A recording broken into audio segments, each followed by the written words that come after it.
Hello, hello. We are waiting for LadyByrd to join.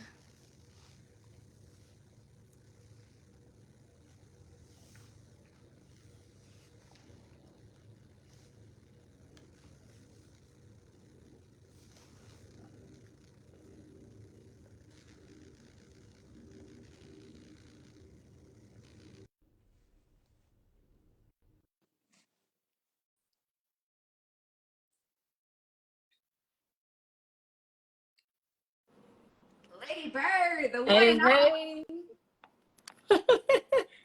Hey, hey. Can you hear me okay? Yeah, you can hear me? I can. You look real cute though. Hold on, let I me know see. I had to do a little something, little something, Okay, a little something, something. Looking real something. cute. Chills, chills. Yeah, yeah. All right. So I guess give your folks a little opportunity. I say like little something. Give them a little Yeah, like a opportunity. Give little them a bit, little bit. little second. Give them a little second to pop in, and we are going to Hey, get into this evening. Marwa. Look, Yeah. I'm ready with my glasses, girl. Listen, So I'm ready too. Look, man, right here. I'm like, shoot, I might need these things now. Hey, Crystal. I'm seeing hey you guys. hi. Hello, hello. How are we doing this wonderful evening? Mm-hmm. Oh goodness. Hey Tannis. Tannis, it was so good watching your cousin on live earlier. She is so sweet. I gotta make sure I follow her back too. Don't let me forget your cousin name because I know I clicked on her page, but I don't remember what her name was. Um, thank you, Marwa. Look, I had to throw something together real quick, you know. Girl, I was in that mirror struggling. I was like, I don't know what to do with this hair. I didn't know what to do. Listen, I want to try locks so bad, but I'm so scared. First of all, my head big. Let's just start with that. Really? Um, and then it's like I'm 2 seconds away from like cutting my hair off. I was, So yeah, because you don't never keep your hair long. no, not at all. I'm shocked it's this long now. Listen, because I had my hairstylist decided she wanted to go take a different career path, and I haven't had my hair done in a minute. Mm. Hey, you guys. Hello, hello. All right, so um, just a quick, I guess, intro. You all know LadyByrd, however, you don't know me. So my name is Melissa. This is my bomb.com friend. So we've known each other for years. Um, Yes. so that's just who I All the am way to high school. in my previous rap career. Right. Yeah. In her former life. All right, so we are going to get into it. If you, we'll go through, standard or just some simple interview questions, but we're gonna keep it real casual, real cute. And then if we haven't answered any of the questions that you are just burning to know, feel free to throw a couple in the chat. We'll open it up for a little bit. Now she answered these questions already. Don't be asking repeat questions, okay? So we're gonna try to get some new tea, okay? Um, so just kind of starting back from for those who may not know you or know your story, even though you've been very vocal and very open about it. So just talk to us a little bit about who you are and how we got to this space. All right. So I'm LadyByrd. I was born and raised in Jacksonville, Florida. And I'm a mom. I have 4 kids. I actually have an adult kid. So I have my 21-year-old. My twins are almost 17. My youngest is almost 11. And I came to this journey of being an HIV advocate because in 2007, more specifically November 21st, 2007, I found out I was HIV positive when I went for my prenatal lab appointment. And the doctor basically told me that I was HIV positive. And that story it's been a long journey. So I met my ex-husband. I met him, it had to be around Labor Day of 2003. I was pregnant with my oldest daughter in my 9th month. Didn't meet him under, the intentions to date, none of that stuff like that. It wasn't, oh, here's somebody for you to meet to date, because I'm 9 months pregnant. It was just like at his mom's house. It was a family gathering. I had never met him. Everybody else had met him, and she was like, "Oh, my son's here. You finally get to meet him. This is him." Okay, wait Yeah. 1 second. What year did Hmm. you see him? That was 2003. 2003, and the mom introduced you to the son. Right. Okay, I'm gonna hold this for later. Just keep flow with me. Keep Yeah, going. yeah, Okay. yeah. The mom introduced me to him. And so, we became friends because we kind of had a similar personality as far as, we would tell jokes, different things like that. And we just kind of clicked. So we just became friends, and we had been friends for like maybe 2 years before it became a thing of him, both of us kind of talking about an attraction for each other. And so at this time, I was probably, let's see, maybe 22, might have been like 22, and he's older. So at the time I would have been 22, he would have been like 34, 35, maybe, that in that kind of age range. So he was older than me by that many years. And so we started having a relationship. He would come back and forth from South Carolina to Jacksonville, because I'm living in Jacksonville, and we were, go do different things. There was times he would come in town, not even really go visit his mom, or she didn't know he came in town, because it was like us having a date or whatever. And so you know, time goes by and we start having a conversation around 2006. We start having a conversation about marriage. He had been married before. He had, at that time, we're knowing he already had an older daughter, but from his marriage there were 2 kids. And then so, I had never been married before. I only had my oldest daughter at the time. And it was just a thing of, okay, how do you feel about marriage? Is that something you would want to do? I've always grew up around married couples. Like, I grew up in church, so you see husband and wives. Mhm. Most people in my family are married, so this is a thing I saw. So I knew that I wanted to have that. I knew I didn't want to wait till I was old to get married either. I wanted it to be something. I always have a dream of, oh, I want to experience a 50th wedding anniversary. You see couples Yeah. doing these things, and so it's like, if I want to experience a 50th wedding anniversary, I know I need to at least be married or find my partner, my life partner, by a certain time. And so, um, we just had this mutual agreement, mutual conversation about getting married. And so it was like, okay, well, shoot, we're getting married. Yeah. And because I had never lived with anybody else before, um, other than my parents, I say, well, what do you think about me moving where you're at? Since after we get married, I would be relocating there anyway. How do you feel about me coming ahead of time? Just to make sure, because if it's something you do I don't like, I need you to get it right, things like that.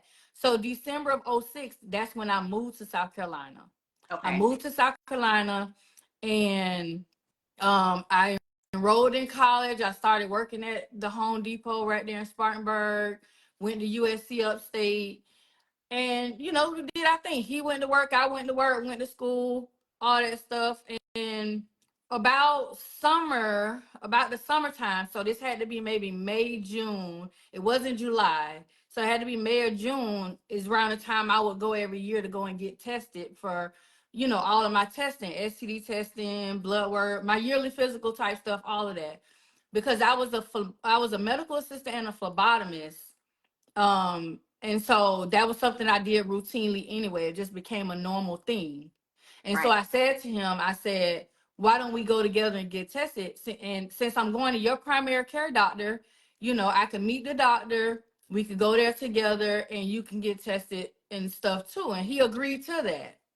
So Um, let me ask you this Yeah. question before you get too deep in the story. Okay, so at this point, we're married now. Say that So again. at this point, where you moved in and you relocated to South Carolina, you mentioned about the going to his doctor, getting tested because of that's been your thing.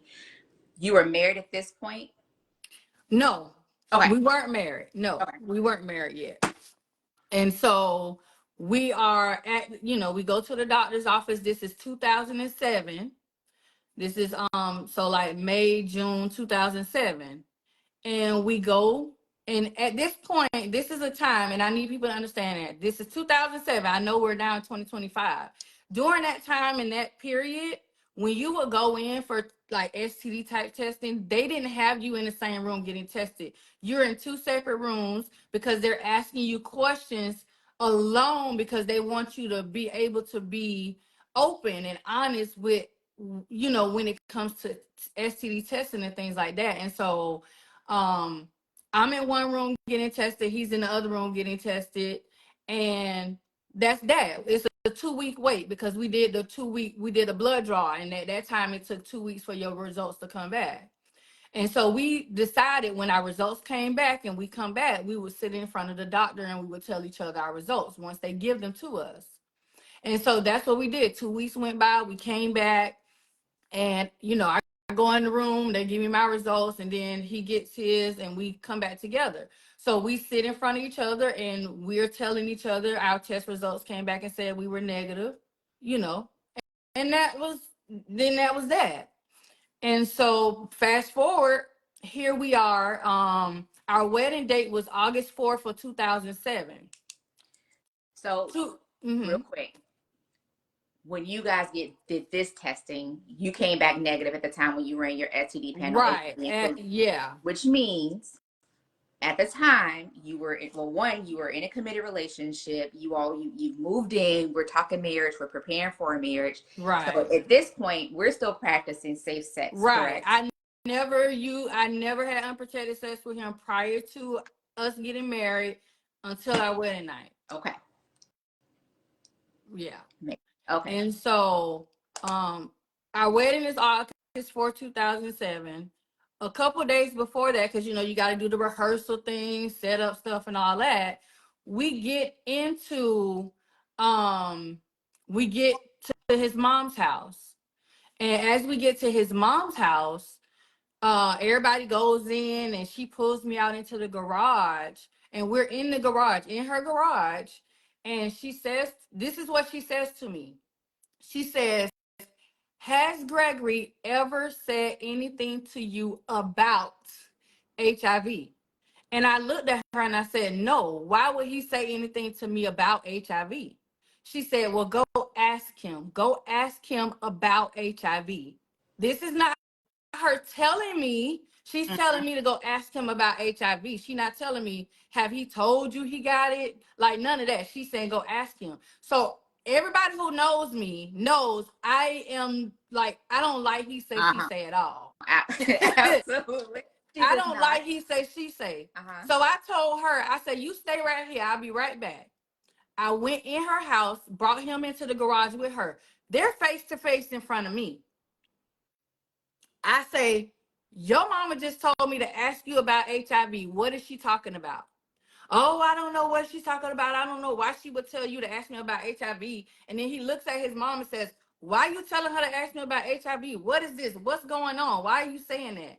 His mama didn't open her mouth. She didn't flinch. She didn't do nothing. She just stood there and just stared. She didn't say nothing. Like, in that moment, if somebody's lying on me, oh, you finna get it. Oh, no, you ain't just, I'm finna give it. You ain't finna be lying on me in front of my face. Right. She didn't open her mouth. She didn't say nothing. So in that moment, it was almost like, well, dang, is she trying to like not have this wedding happen for her own reasons or whatever? Because here's the thing. His mom was a person who was known to be a liar. Okay.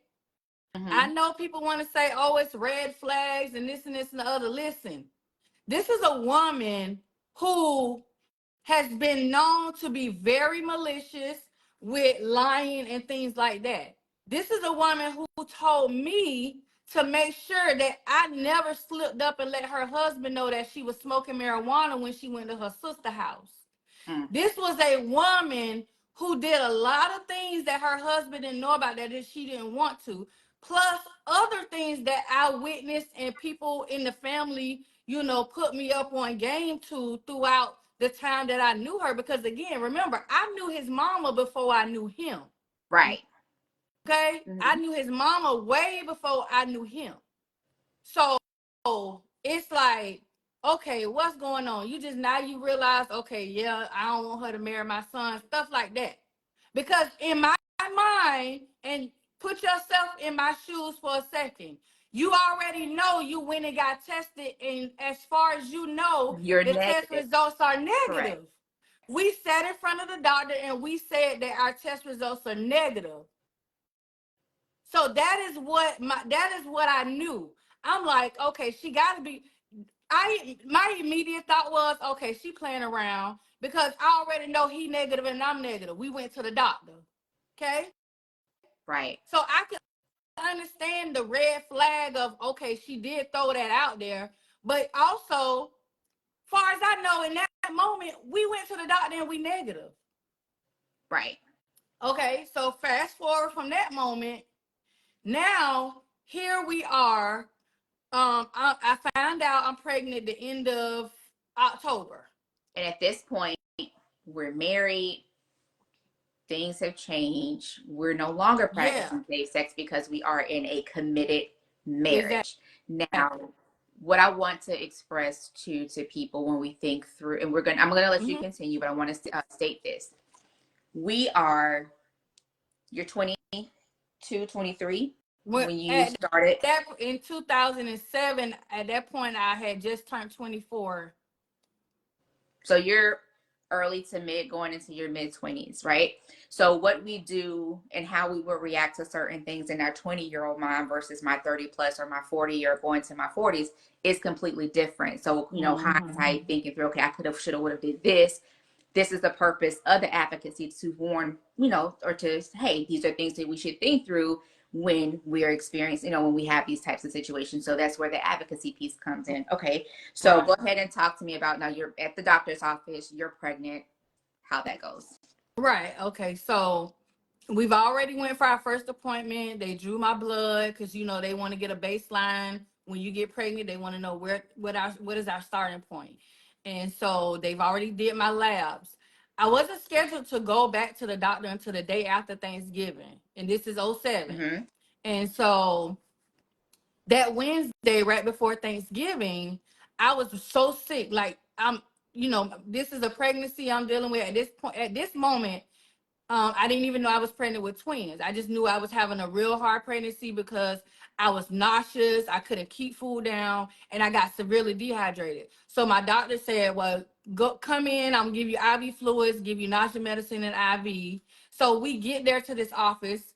We're sitting in this little room. It's got one recliner seat, a chair, IV pole. We're sitting in this room, and the doctor comes in and she says, is it okay if I ask your husband to step out for a moment? And I said, sure, because I know about privacy, HIPAA. Sometimes the doctors want to talk to you by Right. themselves. And he was okay with that. So he stepped out of the room. She comes back in and she says, well, I just want to go over your labs since I have you here, go over your labs with you. And I'm like, okay. She says, well, everything in your labs look okay except one thing. And I'm like, okay, my diabetes, because I was a diabetic since I was pregnant with my oldest daughter. And so she was like, actually, no, your glucose looks fine. That's not the issue. So now I'm like, okay, well, what's the issue? And she's looking at me with this look like, man, how do I tell this lady this? Yeah. And she just kind of comes out. She was like, well, your labs came back and said that you're HIV positive. And I kind of just looked over like this. I'm like, I just stared at this wall. All I could do is just stare at this wall, and I'm numb.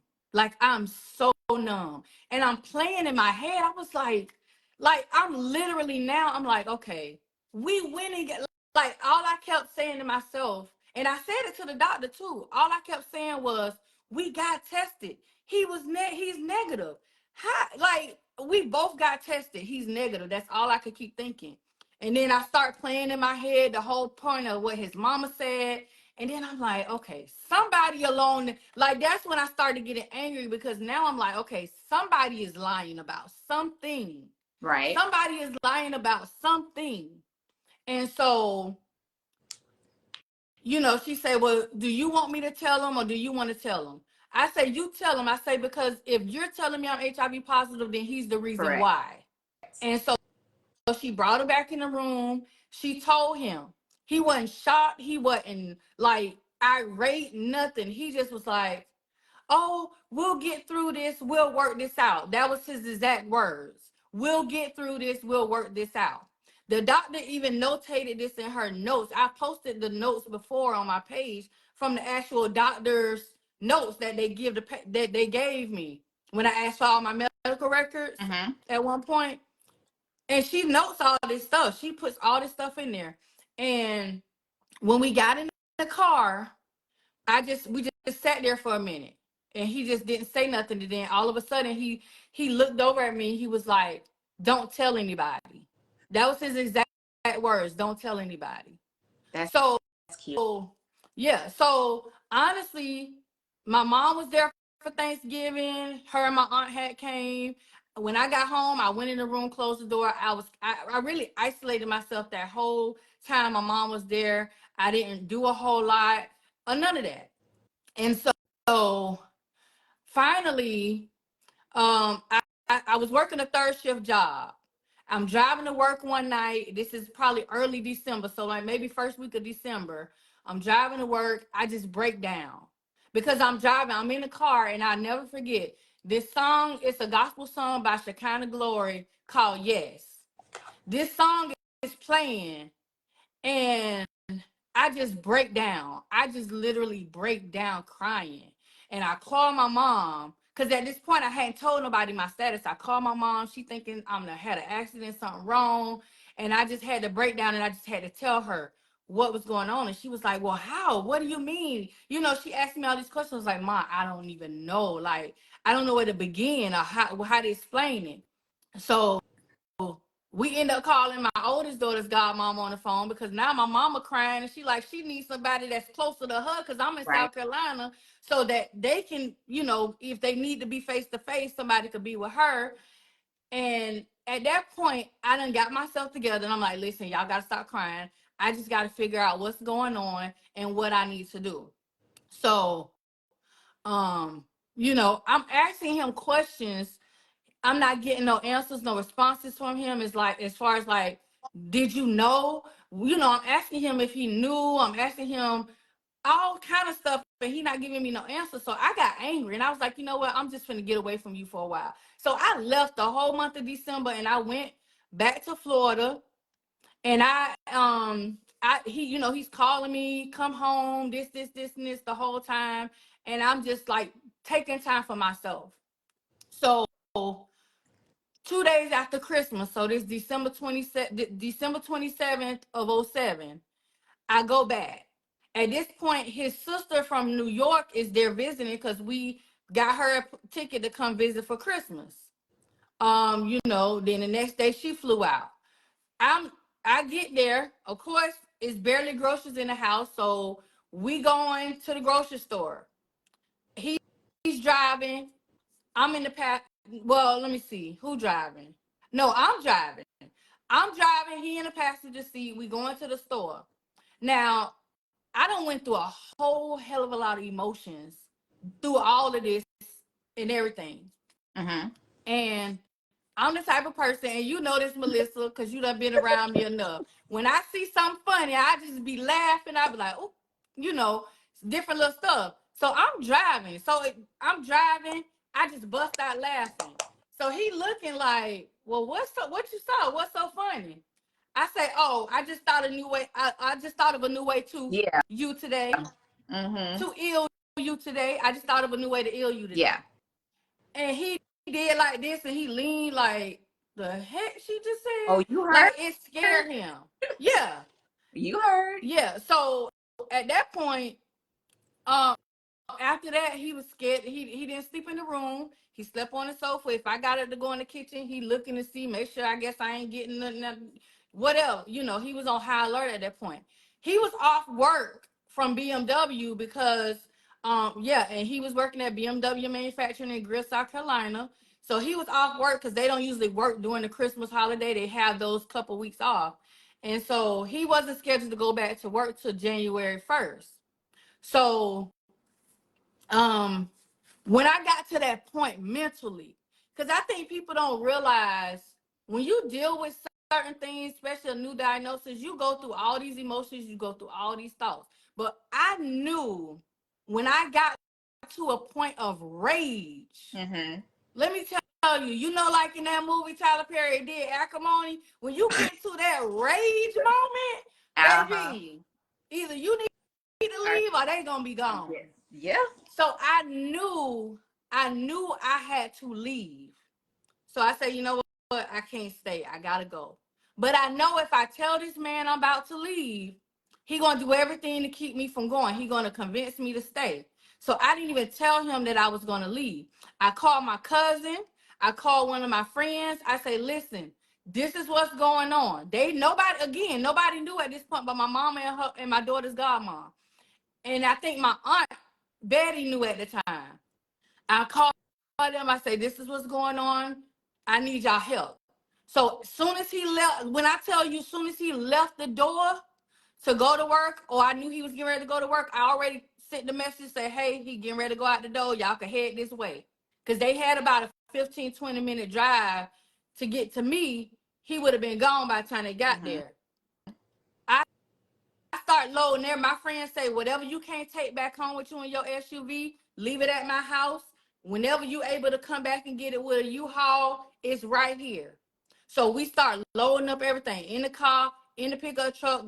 I think we did maybe 2 or 3 trips back and forth before we got all of my belongings. Everything I came in that marriage with, I left with. Okay. So the next morning, I didn't leave. She told me, no, you're not getting on the road. Wait till the morning. I knew when he walked in the house, he was going to look around and certain things was going to be gone. The whole bedroom suite was going to be gone. All the stuff in the kitchen, some stuff on the wall. Basically, everything you had when I came is the what I left you with. Okay? And so I looked at the time. I said, okay, he about to get home. He should be almost home. He going in the door. My phone finna ring. He called the first time. I didn't answer. I kind of froze. Then he called back again. Now, I'm thinking when I answer the phone, he going to be worried. Oh, what's going on? Is everything okay? You know, why, you know, I think he going to ask questions. He said, why you didn't leave me something to cook with in the oven? That you look at me some light bulbs. He said, what? Why you didn't leave me something to cook with in the oven? Because let me tell you, when I say I took everything I came in there with it, you ain't have no pots and pans and shit when I came. You wasn't going to have them when I left. You wasn't. Understandable. And so I did all of that. I got back to Jacksonville, got myself situated, got myself into the doctor. I'm at my parents' house. You know, all of that stuff. And then this is now January of 2008. My aunt Betty calls me on the phone. I feel like my aunt Betty was like my real life guardian. Like, you know how you feel like you got a guardian angel? Absolutely. I feel like she was my guardian angel while she was here, and even now that she's gone. And I'm gonna tell you why too. But she called me on the phone and she was like, turn the news on, turn the news on. And I'm like, what am I turning the news on for? I'm asleep, I'm pregnant, you know. And I turn the news on. There's a story on the news about it's a homosexual couple. The older man had knowingly infected the younger man and was put in prison and served a 5-year sentence. Sentenced to 5 years in prison. She was like, this is what just happened to you. You need to call them and find out what you need to do. And I was like, I said, yeah, but I'm married to him. They might look at me and say, well, that's your husband and it don't matter. She was like, I don't care. You need to call and find out. So I picked the phone up. I called the sheriff office. I say, listen, this is my situation. Who do I talk to? They put me on the phone with a detective named Detective Futch. I never forget that man's name. He's retired now. I don't even know if he's still alive at this point because he was a little older then too. But Detective Futch, with Jacksonville Sheriff's Office, he said, come in here and see me. He was with the sex crimes unit. He said, come in here and see me. I went in there, sat down, and talked to him, everything. He said, all right, how do you feel about writing everything you just told me down in a written statement? I said, I have no problem doing it. So I sat down at one of the desks. He got me a desk, got me some water, and he was like, however many pieces of paper you need, let me know, and you could write it. So I sat there and I wrote everything that I just told y'all, as far as, literally by everything I just told y'all. I'm writing this down. I'm putting it all in my statement. Okay? Putting it all in my statement. And so they do all of that. Now, from the time that I left to the time that I did this initial report, I found out a whole lot of stuff, y'all. Okay? I found out a lot of stuff. I found out that he knew his status. I found out that his mama knew his status. At that time, I assumed and I was told that he was diagnosed in 2002. Which I found that out, through all of that. And then he also confirmed it when the sheriff office had me do what they had me to do. But I found when all this took place, I called his mom on the phone. I said, did you know about this? And she would start crying and, oh, I thought he told you. He told me he told you. That's his mama's story. His mama's story was, he told me you knew. And I said to her, I say, if he told you I knew, then you should have talked to me like I knew. Then you would have found out I didn't know. That's what I told her. Now, when she said this to you, I thought he told you at what point? Because we're talking, you two met. She told me this in between that time period. So before I filed that paperwork, I called her. This is after I done got back there, before I even called the sheriff's office. I called his mama because I'm like, okay, she got it. Like, I'm just doing things because I'm like, okay, something ain't right. I kept saying something is not right. I called his mama to tell her. She was like, I thought he told you. Da, da, da, da, da. And she never once said, I tried to tell you. So for anybody who feel like, oh, no, she acknowledges that she knows that she didn't even attempt to tell me. So she has acknowledged that to me. If she acknowledged it now, I don't know. But she has acknowledged that she really ain't tell me the way she should have told me, to me. Okay? I called his sister. His sister in New York didn't even know his status, but then this is where I found out more stuff. This is when I found out from his sister what happened while I was in Jacksonville that whole month of December.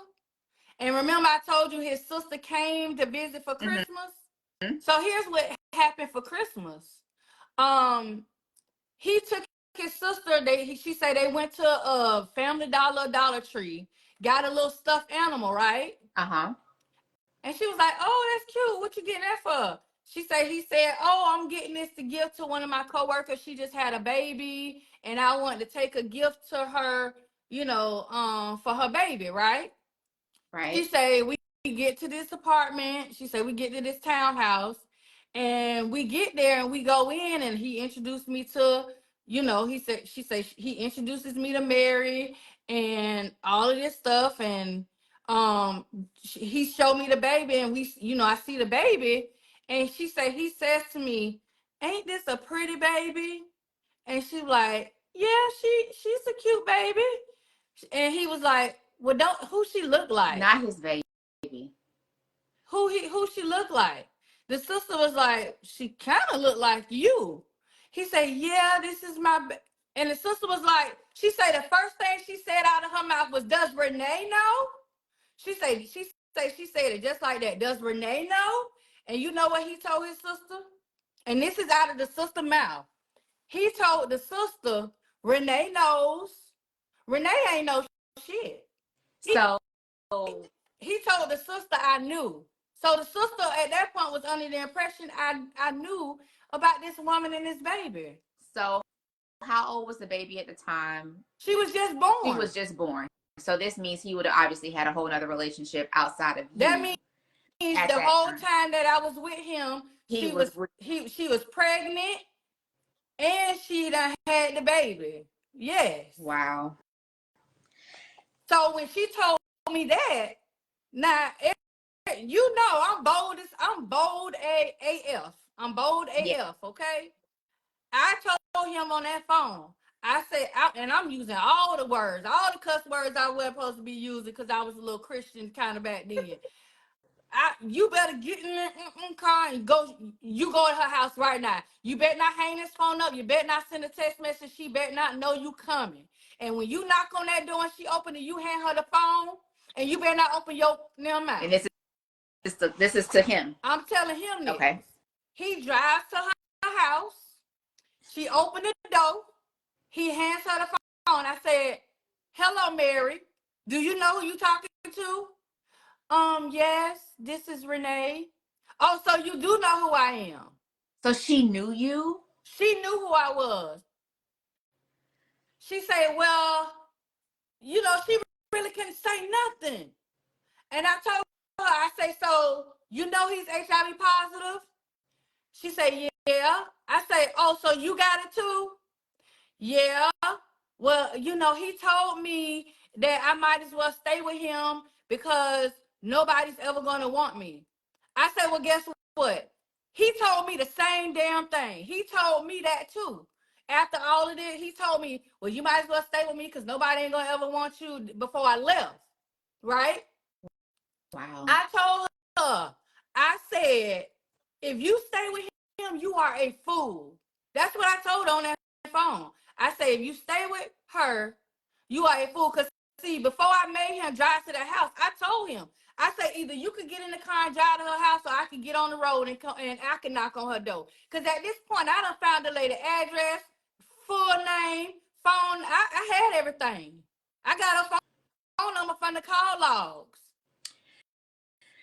I got her name because one of my friends just so happened to see him and her at a pediatric appointment at a family practice where they was taking the baby, and she heard the last name Martinez and turned around, and it was him and her with the baby at the appointment. This is in December while I'm gone. So not only did the sister tell me about the baby, my friend, who was one of his co-workers, told me as well. Wow. So let me ask you this question, because we're looking at mom introduced you to him, right? So 2002, you didn't know this man existed. Mom introduced you to him. How did that affect the relationship with the mom? Oh, well, And how did that so make you feel? Like, what was I your felt how betrayed. I felt betrayed because, again, this is a lady who I knew before I knew her son. Okay. mm-hmm. This lady had ample opportunity. 2 days before the wedding was not the time to be coming to me with any hint, nothing. This lady used to come, this lady used to take me to breakfast, lunch, and dinner. Okay. She used to take me out to eat all the time. I would be at her. She would call me and say, hey, I cooked some food. Come over here and eat. This is why her son is living in South Carolina and I'm still in Florida. Okay.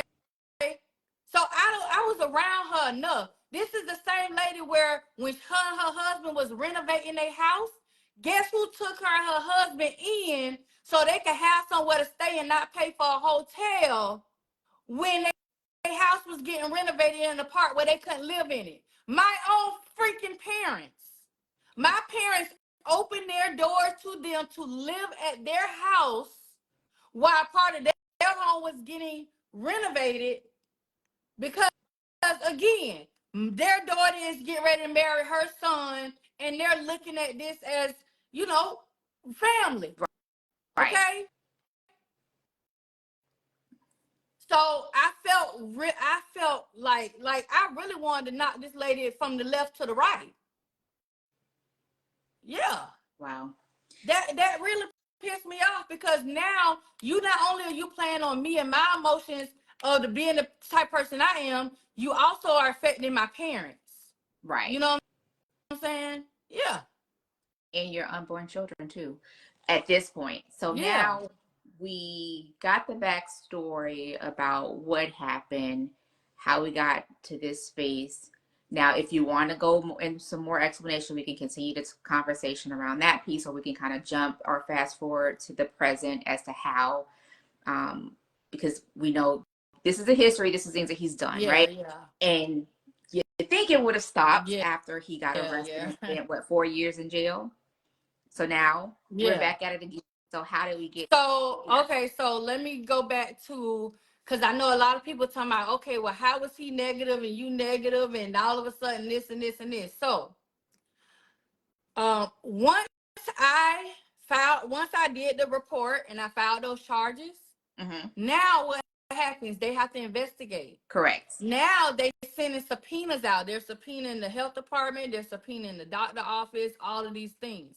So when they get to the actual doctor, the one we sat in front of, and they present him, okay, we need to know X, Y, and Z.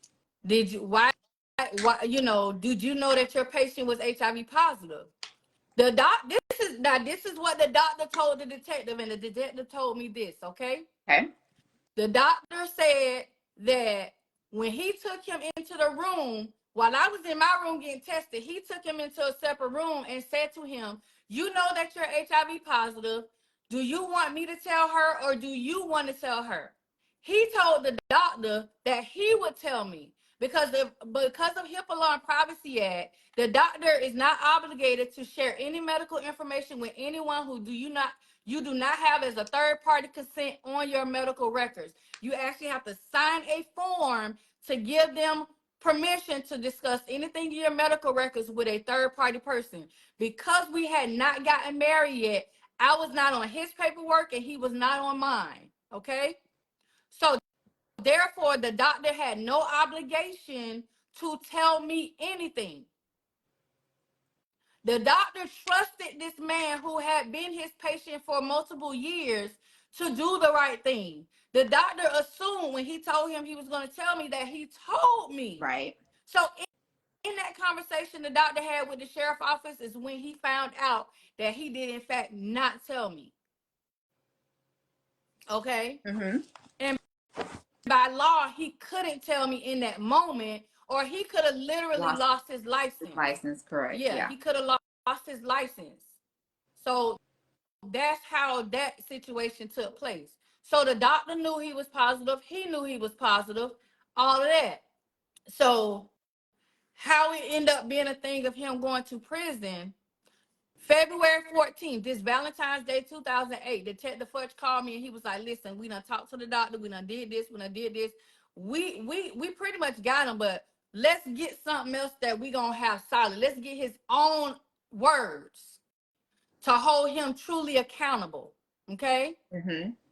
And I say, well, what do you need? He say, do you give us permission to record a conversation you have with him?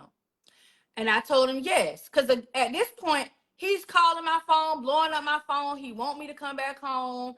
He's sorry. He want to save the marriage. He don't want a divorce, all this stuff. So I had to use that to my advantage in that moment. And I asked the detective, I said, well, what do you need to know from him? The detective told me these questions. I said, okay. I wrote down all the questions that this detective wanted to know. The detective said, well, how are you going to get him to answer these questions? I say, give me a second to think. And I said, okay, I think I got something.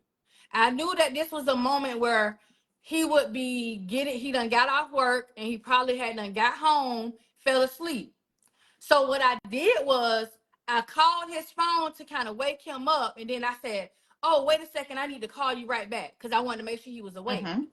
And then I did the three-way call so that to make sure that it was everybody was on the phone. And I said to him, I said, I need to go and see a psychologist.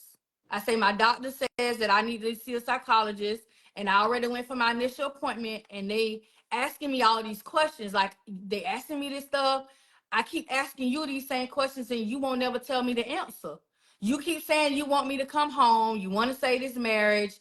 You don't want me to divorce you. So I need you to help me. If you want me to come home, you got to answer these questions for me. I need to know. And so he was like, okay, whatever you need me to answer, I answer. What do you want to know? I just started going randomly through the questions, to kind of flow with the Right. conversation. I was like, so when was you diagnosed?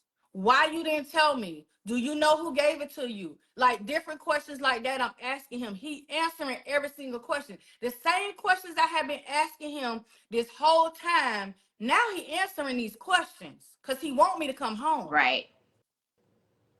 And so they literally, he giving me all these questions. So once it was done, I said, okay, go ahead and go back to sleep. I'll let you know how my therapy session go, blah, blah, blah. And I clicked him off three-way. And I said to the detective, I said, you got it? He said, oh, I got it. He said, oh, I got it. And once he did that, within like a week, they issued a nationwide warrant for his arrest. By him being in South Carolina, they had to do that so that Spartanburg County Sheriffs could go and pick him up and bring him in. First time he got picked up, his mama bailed him out. Okay.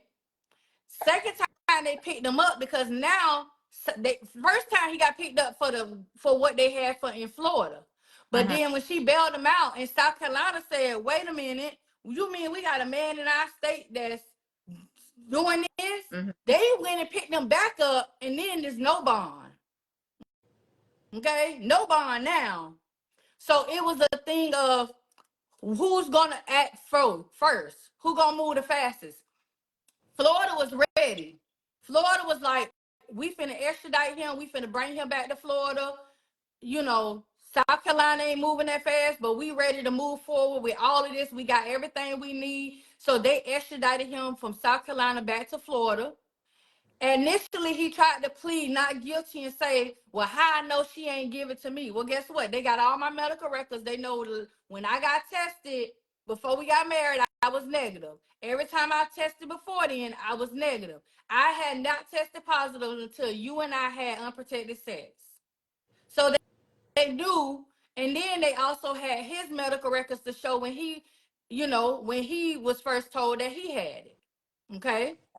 Or whenever they had it recorded in the database. So guess what? They got him. He ended up pleading guilty, and they gave him 5 years in prison. So he got time in Florida.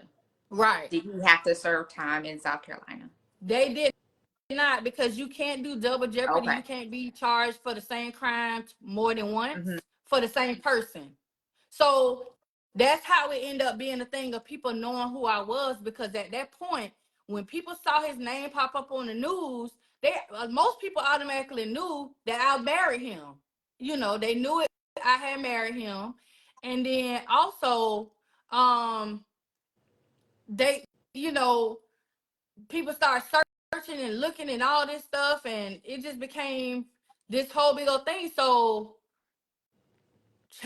that's a lot. It's a lot. Right. It's a whole lot. But then so much stuff started coming out, because what I also did in my moments of anger, I went and I went through our call list. You got cell phones. I'm like, okay, if he out here, once I found out about Mary, I said, okay, it might be some more.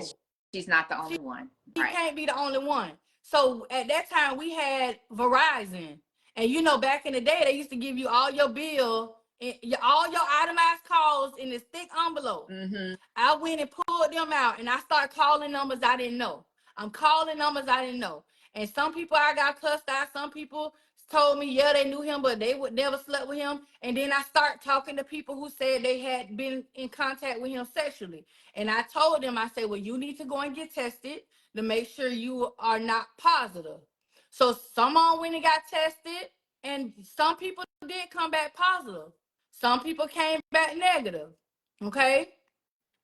And this is the moment when I talked to a man, People always ask me, does he sleeping with men?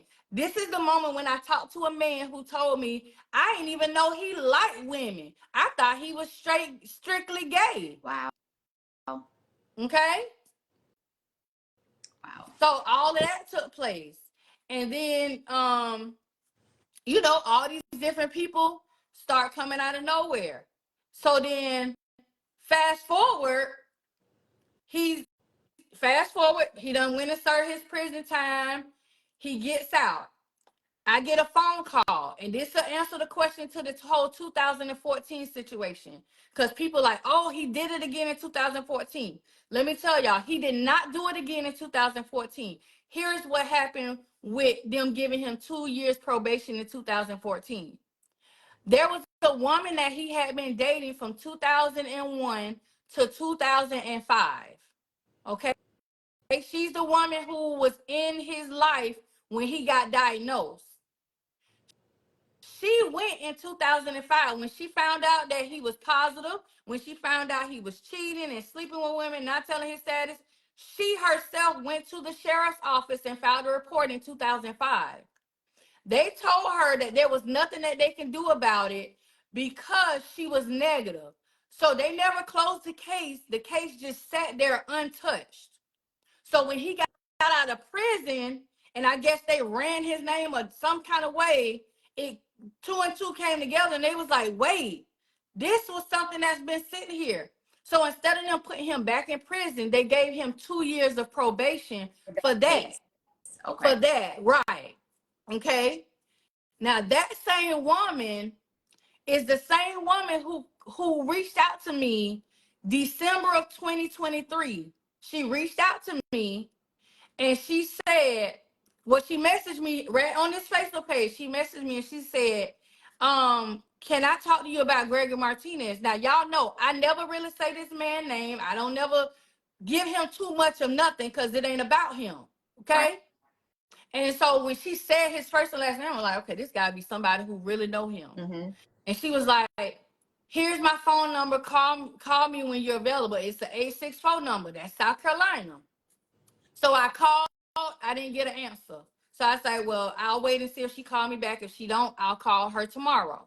She didn't call back. So the next day, I called again. And guess what? She answered the phone. She said, I'm sorry I didn't answer yesterday. When you called, I froze. I said, that's understandable. And so she started explaining to me who she was. She said, my name is such and such. And she said, I'm the person who he was in a relationship with when he found out he was positive. I say, oh, in 2002? She said, She said, no. She said, I'm pretty certain it was 2001. So I was under the impression, and I guess whenever he must have been actually put in the database was 2002. Right. She said it was 2001.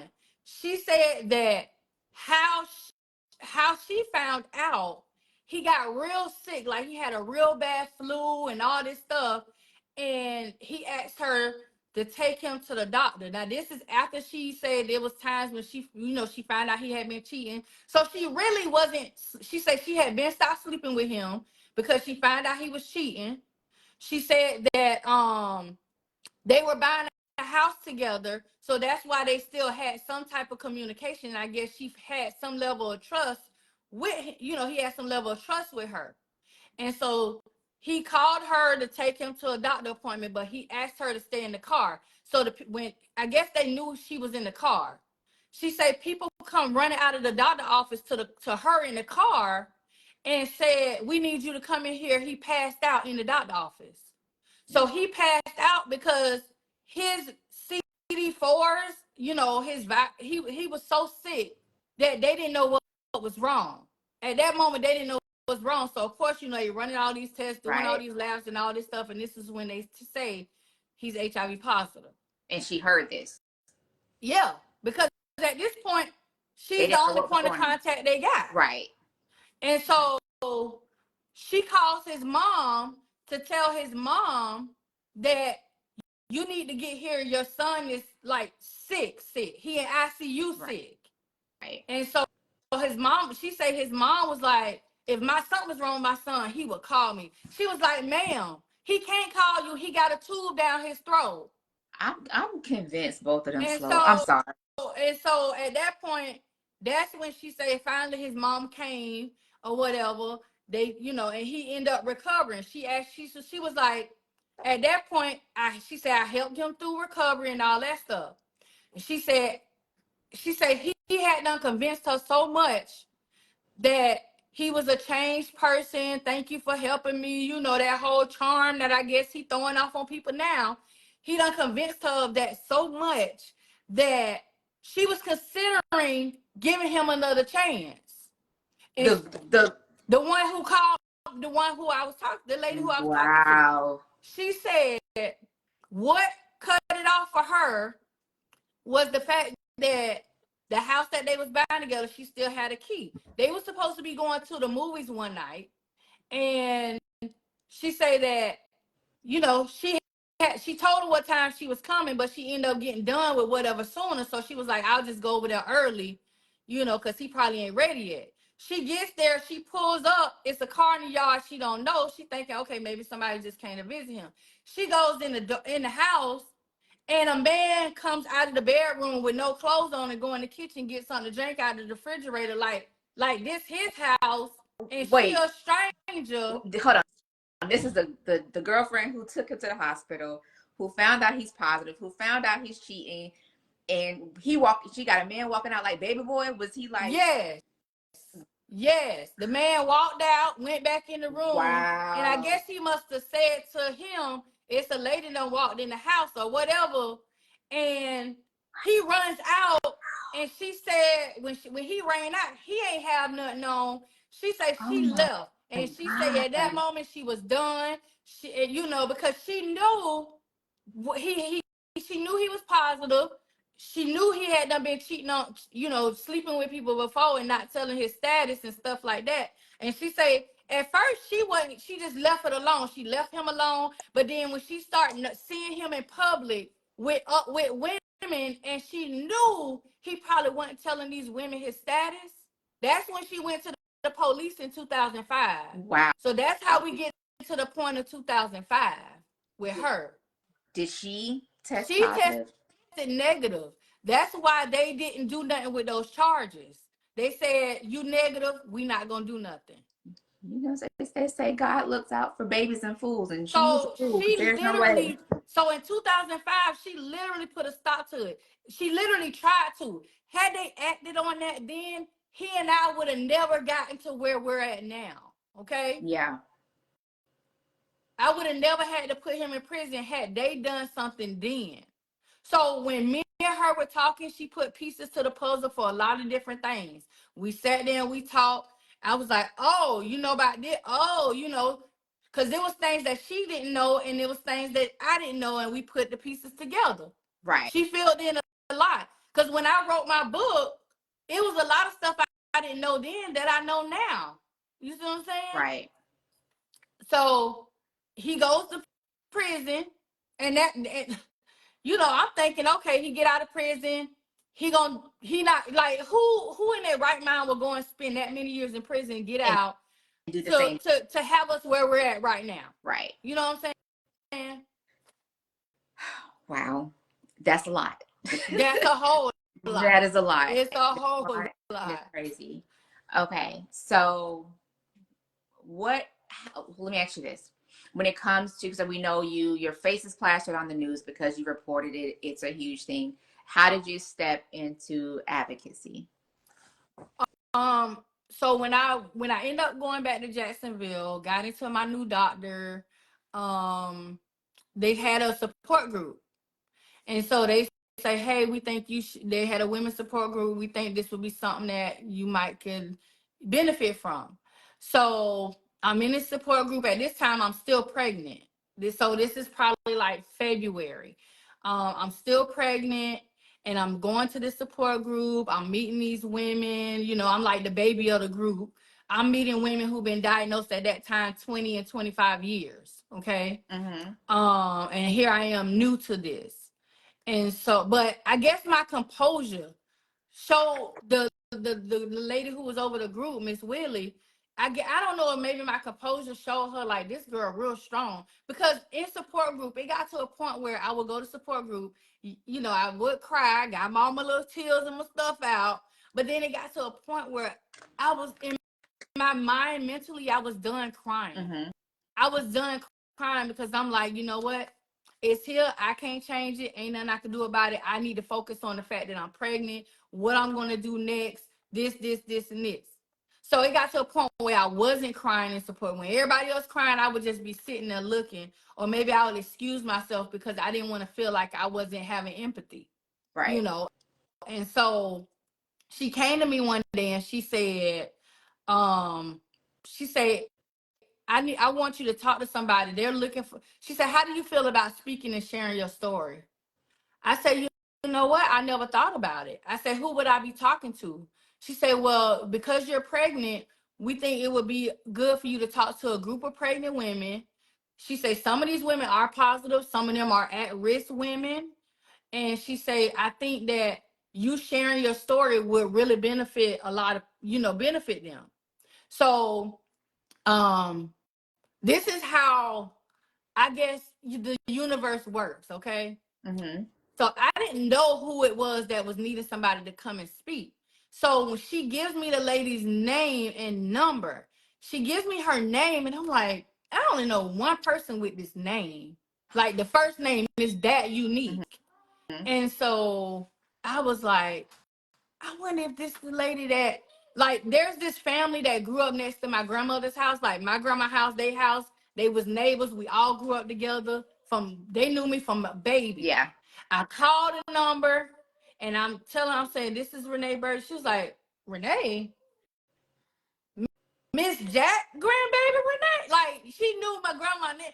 I'm like, yeah. And then we put two and two together and I realized it was her. And of course, anytime at that point, whenever I told somebody my status, they crying, and she's like, oh my God, I can't believe that. She was like, you know what, but we gonna get through this. And she was like, so I, found out what I was gonna be doing. And I went to speak at, Hollybrook in Jacksonville. Yeah. So yeah, so it's like a low income area in Jacksonville. Um, and a lot of at-risk people in this area. So that's where I went to speak. Now, my mom had never heard the full story or hadn't heard me told the story, so she went with me. Also because it was somebody she knew that was hosting it. And so I get up there, I'm standing in front of these people and I'm telling my story for the first time. And people are just sitting there shocked, they crying. And what really made me know that this is something that I needed to do, there was this young lady who came up to me afterwards. She's pregnant, and she discloses to me, one-on-one, that she was a streetwalker. Mm-hmm. She was living in a group house with other streetwalkers. They had they pimp and all this. She's telling me the whole dynamics of the situation. And she's telling me that she's pregnant and she's also positive. And she's like, I want to leave. I want to leave. I don't want to do this. This is not the life I want. This is this. And I'm explaining to her, I was like, listen, this don't have to be the end of anything. You could go and do whatever you want to do. You could leave that situation, have this baby, have a life, whatever it is you dream of wanting to do and be, you can do that.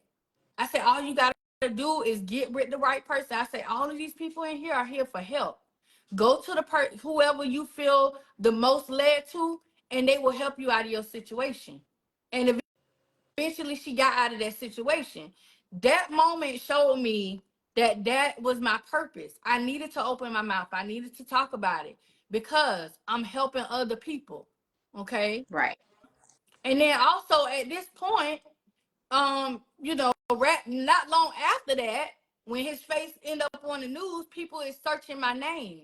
I'm logging on social media. At this time, MySpace is still a thing. I log in, I got, it'll say 99 plus, friend requests. All of this is happening so fast, and I'm like, oh my gosh.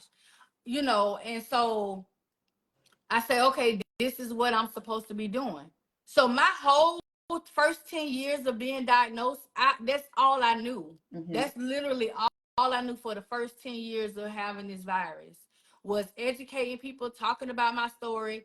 Anybody who's been following me and know me, even you, I never put this man as a No, topic of my awareness. I don't.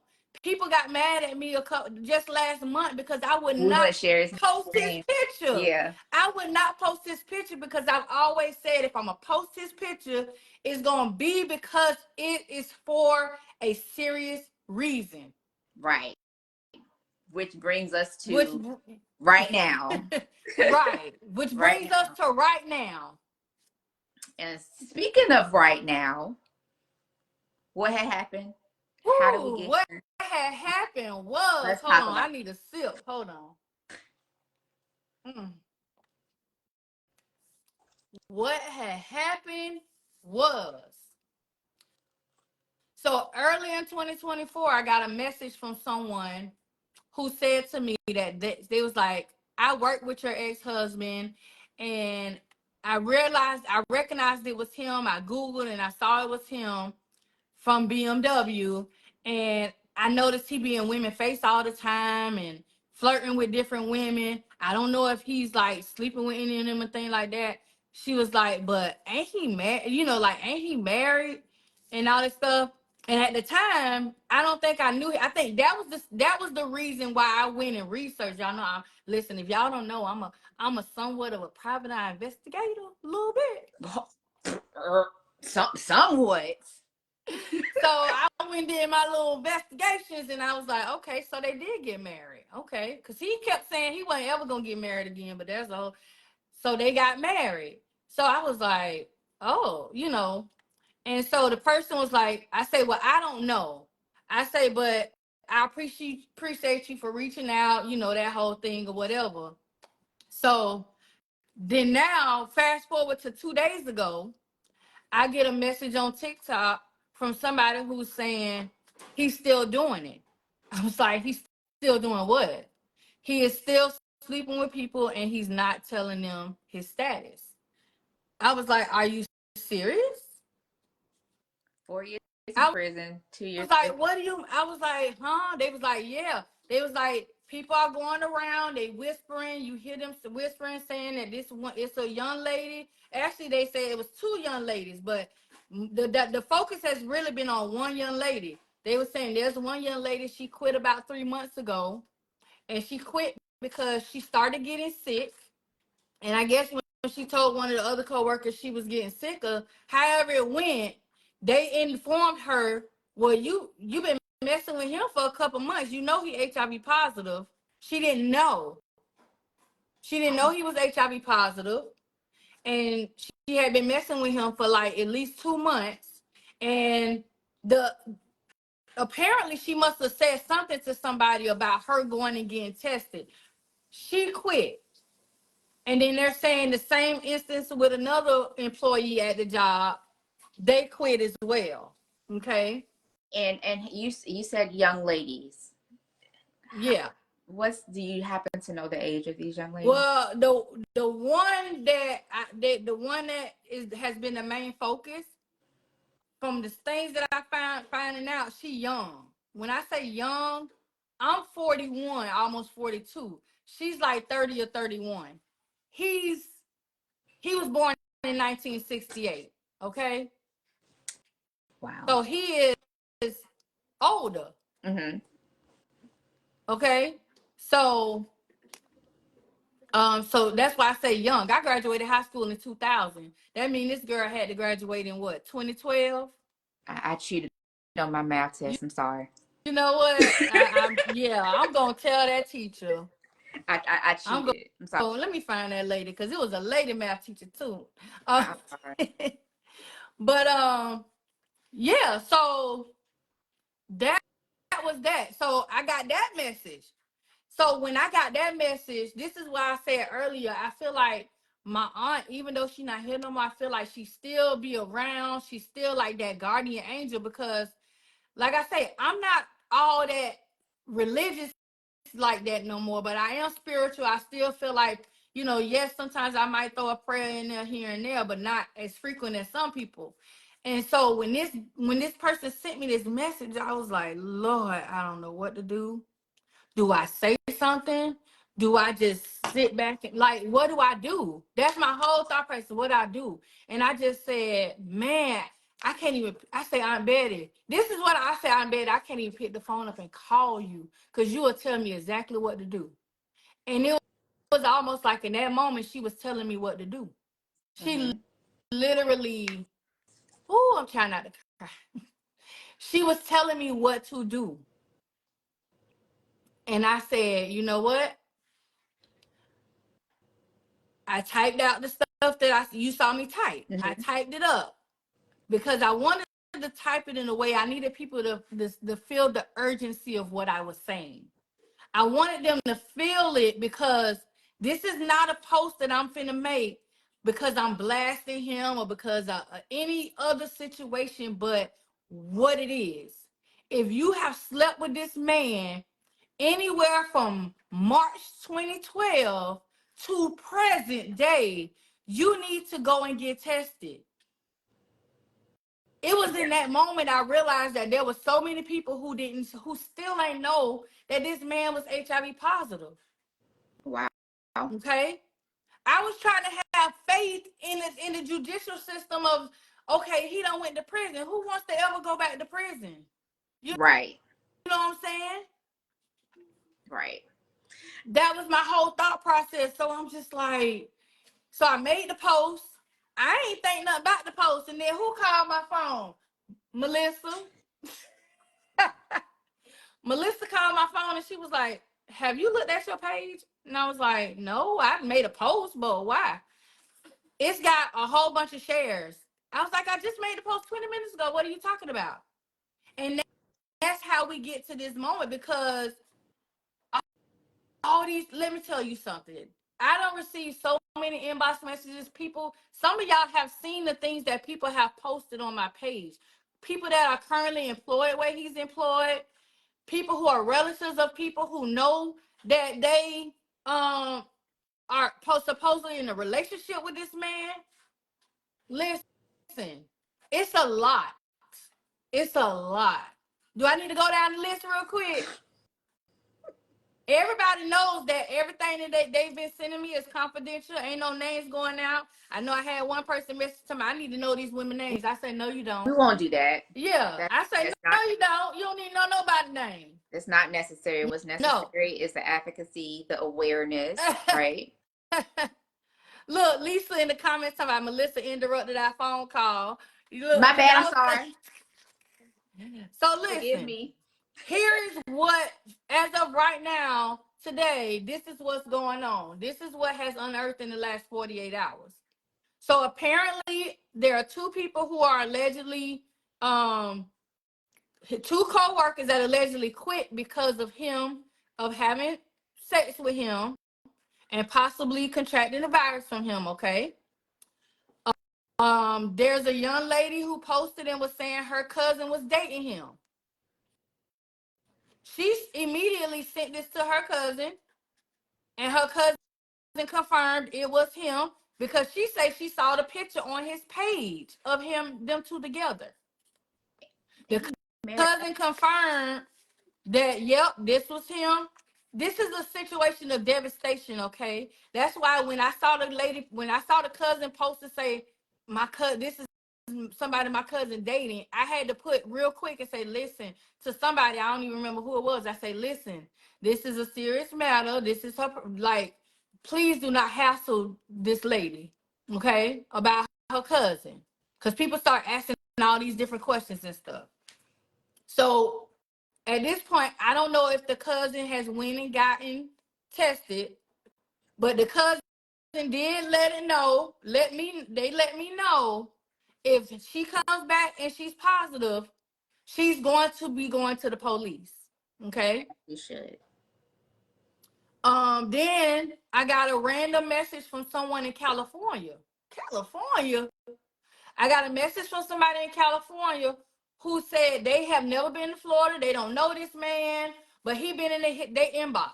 So I'm assuming maybe he's seen them somewhere on Facebook and thought they was beautiful, and she showed me the message, and he's literally in the inbox basically trying to get to know this person, okay? And this was January 3rd, 2023. Then there was a lady who messaged me and said, I slept with him. Oh my God. And I haven't heard back from her since. Okay.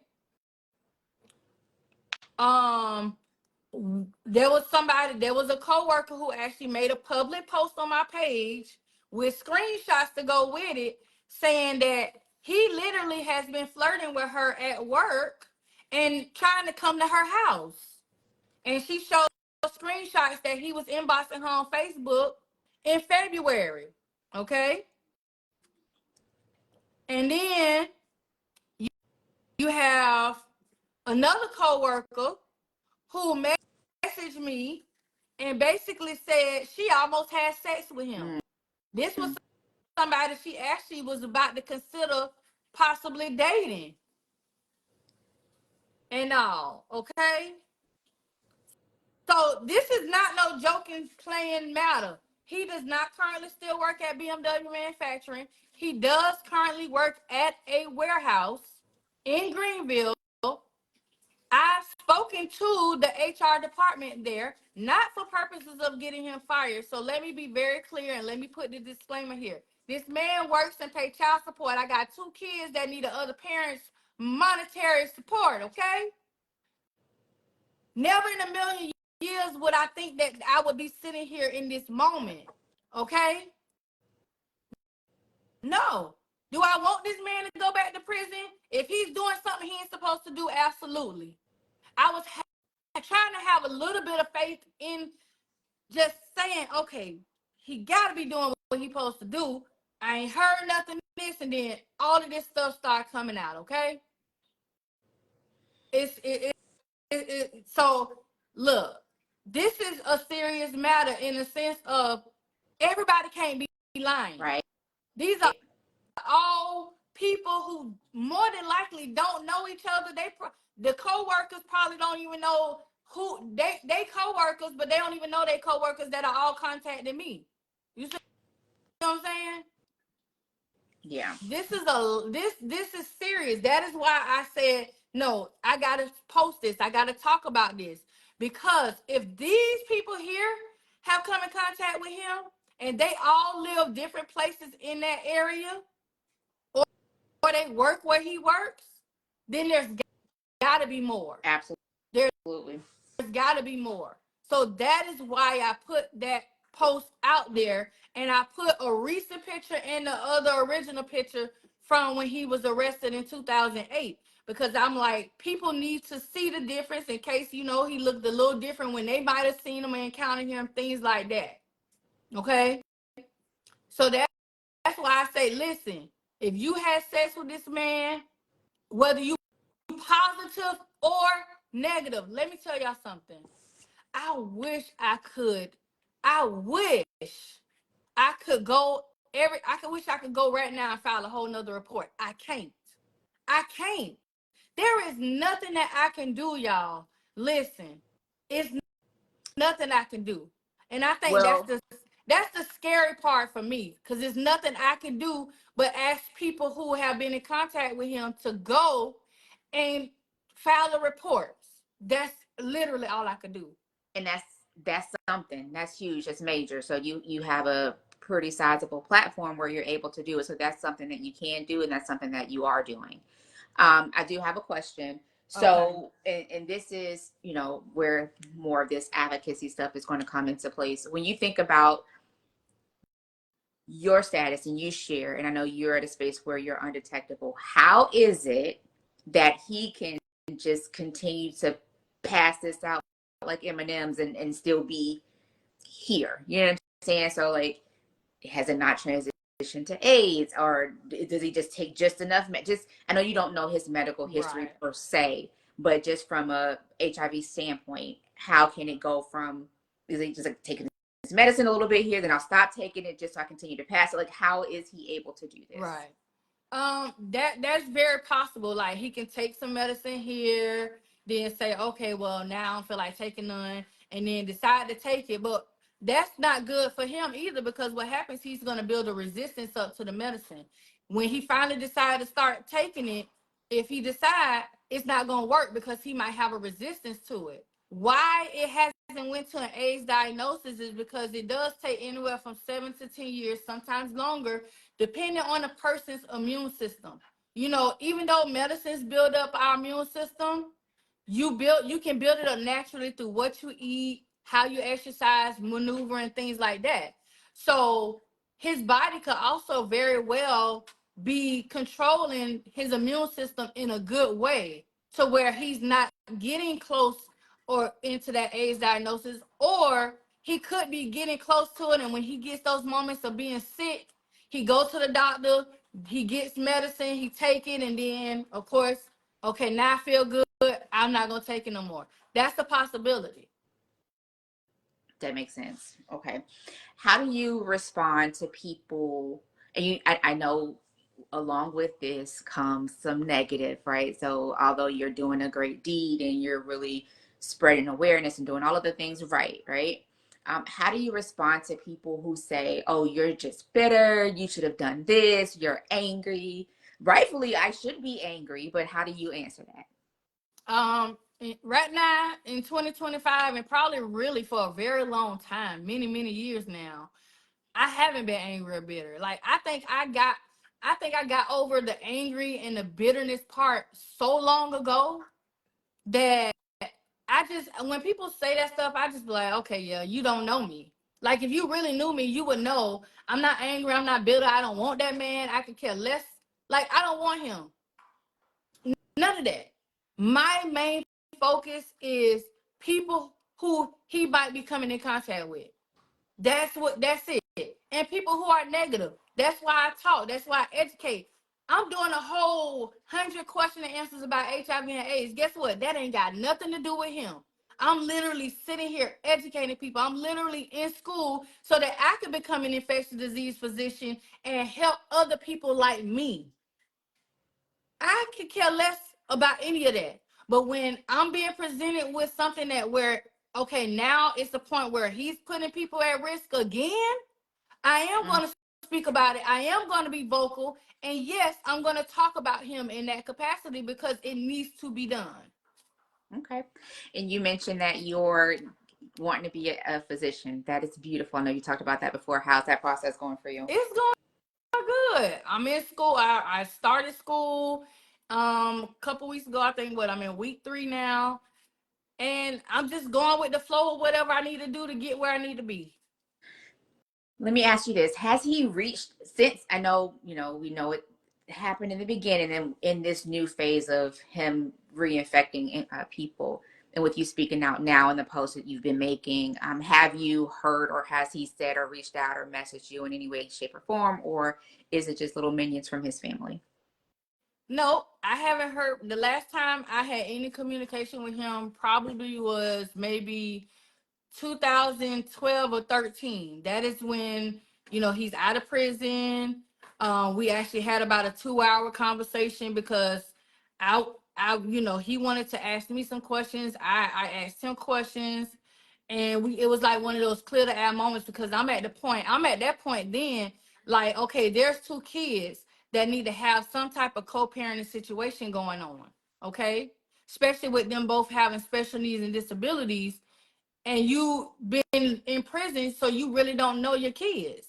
So I was trying to establish that, okay? Because also when he got out of prison, right behind that, that's when I remarried as well. Mm-hmm. And so I'm trying to establish a healthy co-parenting situation, and it didn't work out. I had to literally cut off communication with him because he began to start making sexual advances at me. And yeah, Bruh. so I had to literally just cut him off. Like I literally could have I literally, if I was that like conniving and evil, I could have really put him on blast. But I didn't. I just say, you know what, let me just cut off communication and walk away. And that's what I did. But I never closed the door and said, oh, you can't see your kids, your mama can't see the kids. So as of right now, 2025, these kids will be 17 years old on March 22nd. Neither him or his mom have ever seen these children, interacted with them, done anything for them, nothing. The only thing I've ever gotten from him was $146.91 every 2 weeks from child support. That's it. That makes me so angry. Oh my gosh, that's so. So you have these two beautiful kids you don't interact with, you don't see. That's terrible. Let me ask you this question, and I don't know if we touched on this before in the past, but I'm just curious. And of course, share what you feel you can share without, whatever. If we need to add the word Yeah. alleged, we can throw in allegedly here Yeah. and there if need be. But how did he get to become the monster that he is? Like, do you know any backstory? Was he, I don't know, abused? Was he a woman did him dirty and he decided I want to get some get back and just kind of started practicing? Like, what's the hit? Like, what's the background there? If you know, and then allegedly, Right. what can we say? So, from what I know, and this isn't, I'm not even going to say allegedly because these are things that his own family members have told me, okay? Okay. Um, his own sister told me about the relationship that he had with his own father. His own father passed away. His father ended up getting an AIDS diagnosis in the 90s. And she told me, she said that when he found out that their dad, sorry, I had to send voicemail. Sorry, Nana. He gonna call No, you call back. me and tell I'm still on here. So when his sister was telling me, oh, here go the dog, y'all.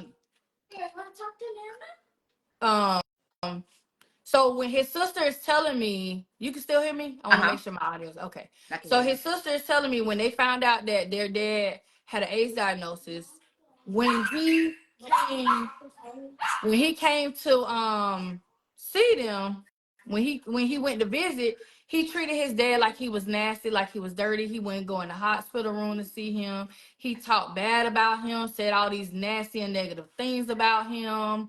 Like it was just a whole lot of stuff that he said negative, Mm-hmm. you know. So at that point, I'm in my head when she's telling me this, I'm like, this sounds like a little bit of karma to me because you just really, this is your dad, you treating him like this, you know what I'm saying? Words have Um, power. and then one of his cousins was telling me about how,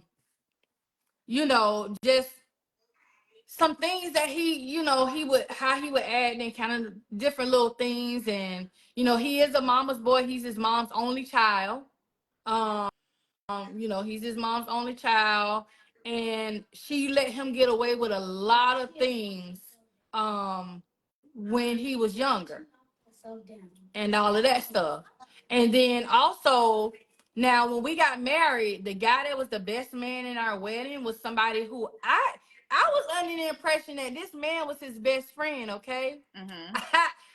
I didn't find out until after I done left. I done all this stuff is taking place. I done wrote that first book, and he reaches out to me and he was like, he's a podcaster, a well-known podcaster, and he reaches out to me and he says, I'm getting ready to do a podcast, but I want you to hear it first because it's about you and Greg. And I just want to make sure that I'm not overstep, because this is he said, because there's going to be some things that you're going to hear that you've never heard before. Wow. And so I was like, okay. So he sent it to me. I listened to it and I was like, are you serious? So in this podcast, and if you guys follow me on TikTok, it's pinned on my TikTok. The actual podcast is pinned to my TikTok page. And if somebody that's in the comments that follow me on TikTok, y'all can go get the link and put in the comments for the people that ain't over there, and they can hear it if they want to hear it. Because if they try to find it on Facebook, it's like a needle in a haystack, okay? And it's on my YouTube page too. They could probably find it easy there too.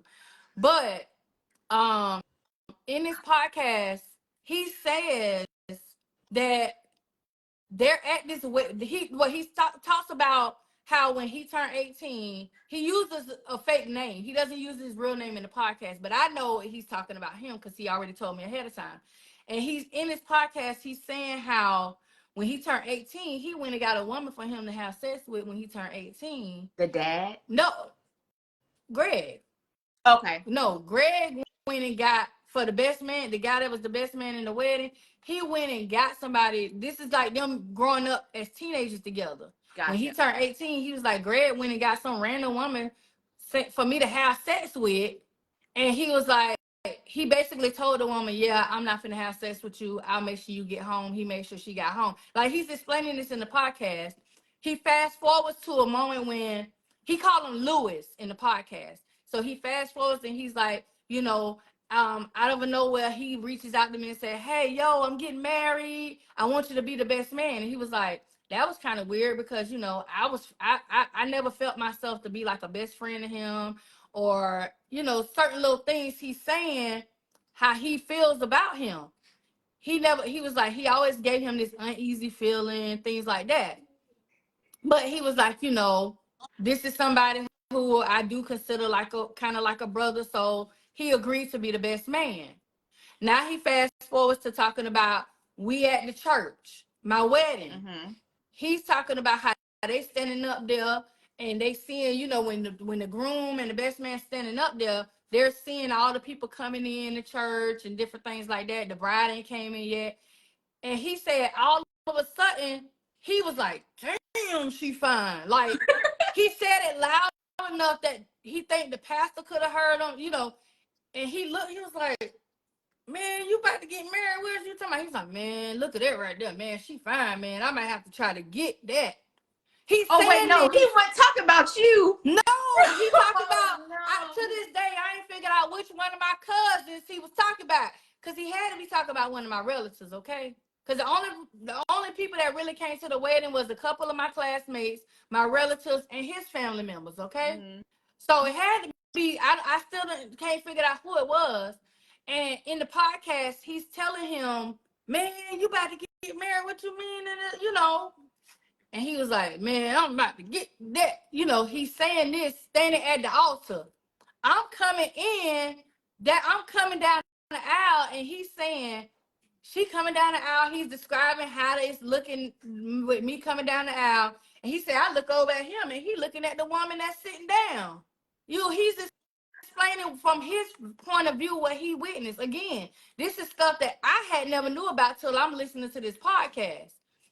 So then he explains, you know, the wedding happens, time goes on, and he gets a phone call from Greg's mom. Greg's mom calls him and say, you know, I lied on him and had him put in jail. The mom? The mama he's saying this in the podcast. So listen, this ain't me. This is the best man in the wedding giving his account of what he experienced. Yeah, he said his mama called him and said, oh yeah, she's lied and said this and this and this. And so as a friend, you know, he's trying to be there for the situation, not really knowing what's going on, but he know how his friend is and things like that. And so he explains how he eventually finds out that it was all true, you know, and he did do what he said, and then, you know, he explains all that stuff.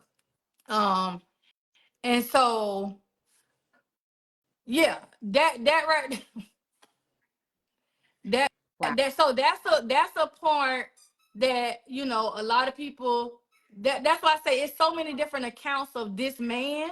You got people who will say, oh, he's so sweet and he's so nice and he's so this. But then you got somebody like the best man who could really tell you the real down, deep and dirty, dark secrets of this man, you know. So, yeah. So, has he ever been not giving him an excuse? So, please, I know you won't, but this is just for the people here. This is not to give him an excuse or an out. I'm so curious, especially from a mental health standpoint, and me having, you know, be unofficial therapist because I didn't want to take the test. But I do have a master's in psychology, by the way.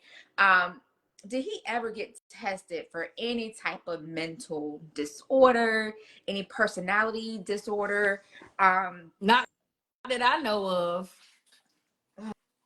Not that I know of. And see, I know somebody asked in the comments too. Somebody wanted to know how did he find out his status. Yes. So let me break that down really fast because I know that's the important question. A lot. Somebody just said, "How did he catch HIV?" You don't catch it, you acquire it. But I'm just trolling, okay? A little bit. Sometimes you gotta laugh to get through the moments, okay? So the lady who I spoke to, the one who was with him during his diagnosis, Mm-hmm. this is a part of the puzzle that she put together for me that I didn't know. Okay. She told me that when she first met him in 2001, people kept telling her, "Why you messing with him? You know he been sleeping with that lady." And she was like, "What lady?" "That lady who got HIV from her husband who was in prison."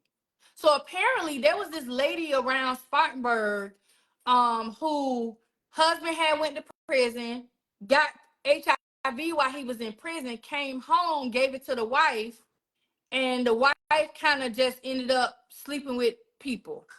He happened to be one of the ones she was sleeping with. And people knew that, like, people, it was talk around town that people knew this lady had it.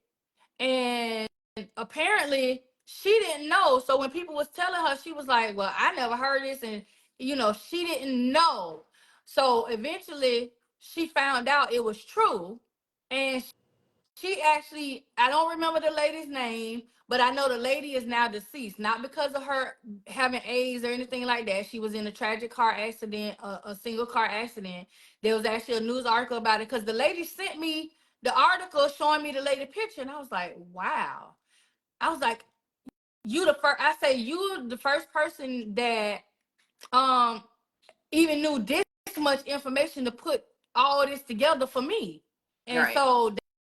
so apparently he got it from this woman who he was messing with that got it from her husband from prison. Um his first wife, she didn't she does as far as I know, they were already divorced by the time he got diagnosed. So his first wife, as far as I know, is negative, and that's that. For the most part, she always was a co-parenting person. Me and her did have little issues when I was married with him, and in respect to the kids and things like that. But I don't have no issue with that lady. She was a co-parent in the situation. She didn't know his status either. You know. So I know this came up. You all asked if you could answer or ask questions. So we'll, go ahead and open it up for a few questions. Now, my mama called it face page. I don't know nothing about face page, My mom but some, be like that book yeah. face. So I'm gonna call it face page like my mama. So face page it said something about activate the star party. I don't know what that means. Do I need to press the button? We're just For what? yeah. Say that Did it again. say activate a star party? I don't know what Oh that. no. Okay. That it's already over. Okay. Yeah. I'm like I don't know what that means. Child, it be All stuff right. popping up all that. I be like, I don't be knowing what half of this stuff is, child. Do your kids have a relationship with his other kids? No. At one point before, like when I went to divorce him, when he was still in prison, I filed for divorce. And he tried to actually ask for a DNA test. I And my almost said lawyer something. was like, you sure you want to do that?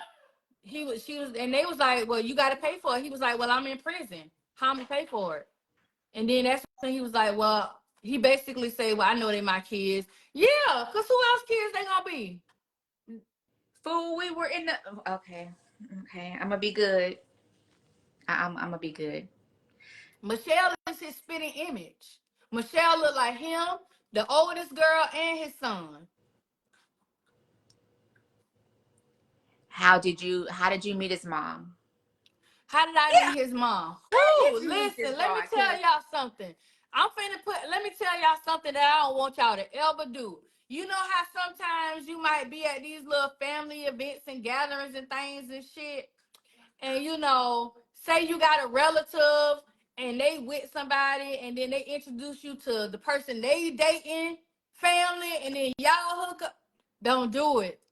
So basically, how I met him, how I met his mom. his mom at the time was dating my mother's cousin. Okay. His mom was dating my mother's cousin. No blood relation, you know, there's no blood relation between me, him, his mom, and their peoples, okay? My mom's cousin. So as a family, this is my mom's cousin. We all having a gathering, get together, things like that. And so that is how I met her first. And even then, even before I knew her son, she was still the same thing she was doing after she knew me and him was getting married. Hey, I cook. You should come over. You know, this and that and the other. She was doing Avon. She did taxes. Like, there was times when she had done did my parents' taxes for them. Different things. Like, it was almost like we were like family, you know, that family friend thing already before he and I ever knew each other. So that's how I knew her. It just make you. How could you? So the homeless Chavis, okay, would have pulled up. I would have not known her. Like, I would have had to hit Mama. Mama would have had to catch. Man, listen. As much as I want to truly hold that lady accountable, the only thing I feel like she was at fault for was not being a woman and a friend. She introduced you. That's what I'm saying. At the time you knew he was I feel like positive. she should have been a woman and a friend.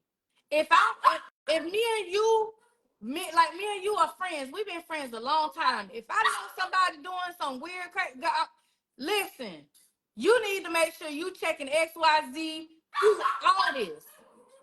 That's what she should have done. She should have been more straightforward with me and not just how the situation played out.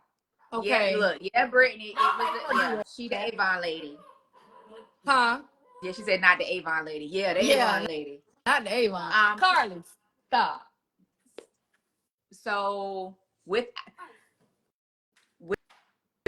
how can I rephrase one of these questions? Was with the dad situation and him passing away from AIDS, was mom exposed to the virus as well? No, she got it. no. He actually, so his dad contracted the virus from his own brother. They were sharing drug needles.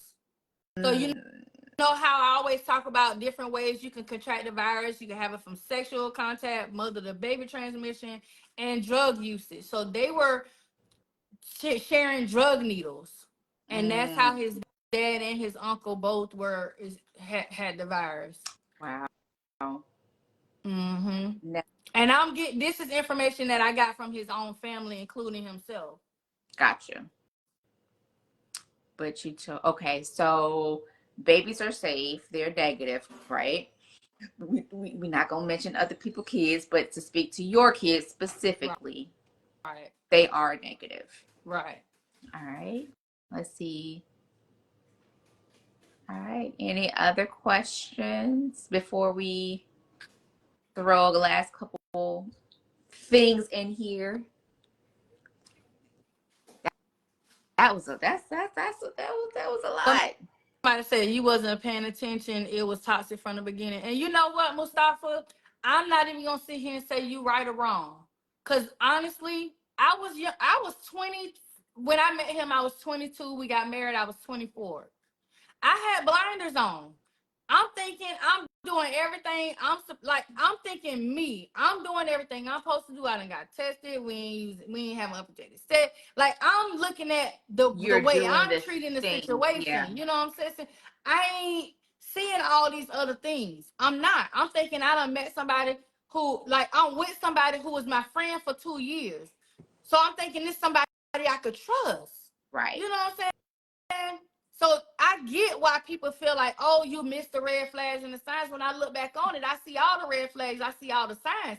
But at a 20, 22, 24 years old, you don't see those things. You don't see those things. Somebody said, did he ever apologize? I won't hold my breath. And see, that's what I think sometimes we forget. Like, it sounds like my 22-year-old self don't think like my 40-year-old self, right? Right. So there's things that you learn, and only thing we can do at this point is educate and try to prevent those from repeating the same mistakes or the things that we did, because we always say, like, just relationships, period. Like, there's always signs, right? There's always red flags, there's always signs. We just choose whether we decide to see them or not. But in this case, were there some flags? Yes. At Don't my tell them. 22-year-old self, I'm in love. I love him, right? I'm Right. not thinking about digging deep, because from what your thought process was, I did the things. I went and got tested. I went and got checked. We did Right. it I'm together. asking Right. questions, I'm getting answers, in that moment before, everything explodes to what it was. Right. And then now I can go back and say, hey, people, this was my experience. So I can't fix what happened with me, but I can help prevent it happening to you. And these are the things that you would have to go do. Right. Um, did your second husband get HIV? No, the when I got married for the second time, he was negative, and he's negative still. He never contracted the virus. We With that situation, he and I only had unprotected sex twice. We made sure I was under doctor's care. We made sure I was undetectable both times. Only had we only had sex unprotected when I was ovulating, because that was what the doctor said. You don't want to, if you ain't ovulating, you need to use a condom. Okay. Even though I was undetectable, this wasn't a moment. 2013, that wasn't a U equals U. Like that was still something that hadn't surfaced. And so, but they did know, to take the precautions, and it was made. He was educated and understood everything that was going on. Okay, Right. that's why it's important to talk to your partner so they know, and not just doing things and putting people's lives in your own hands. Mm-hmm. And you can still have a normal and Yeah, you can still healthy. have a This isn't normal life. You can still have kids. You can still do all these things that you want to do. right. And you're 22, and he was what, 34 at the Yeah, he time? was like, yeah, like 34, 35 maybe.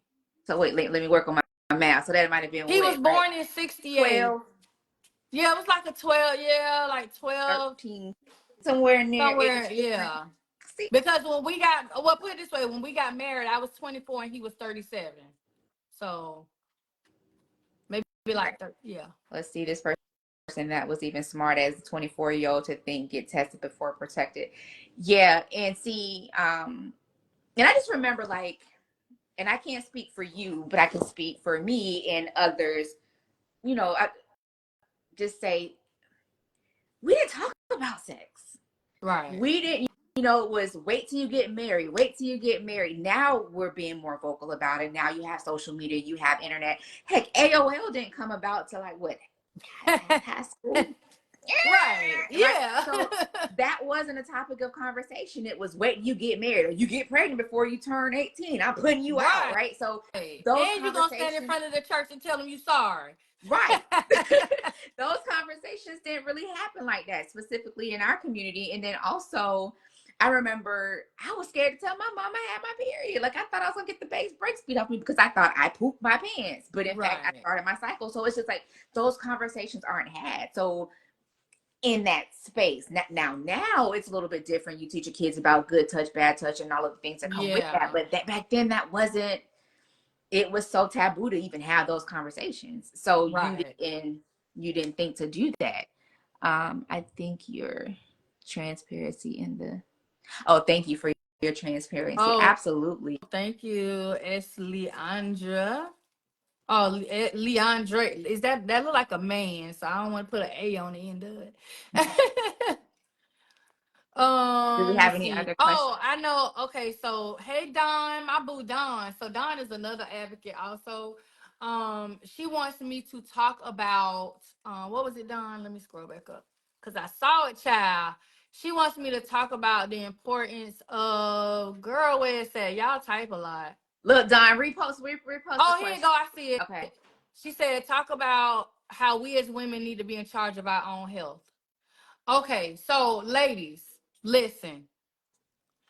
I know we want to trust these men. I know we want to be like, oh yes, I'm only with him and this and this and this and this. Listen, I don't care how long you've been with somebody. I don't care how long you've known them. You are not with them 24/7. Your body is your body. You need to always know what is going on with their body, which means going to the doctor, having your yearly physicals, having your pap smears done, having all of these things done so you know what's going on with your body, and also making sure your partner is doing the same thing. You cannot rely on, oh, I went to the doctor, they said I'm good, so he must be good too. It don't work like that. It don't work like that. You could be very well good and he could be very bad off. Okay?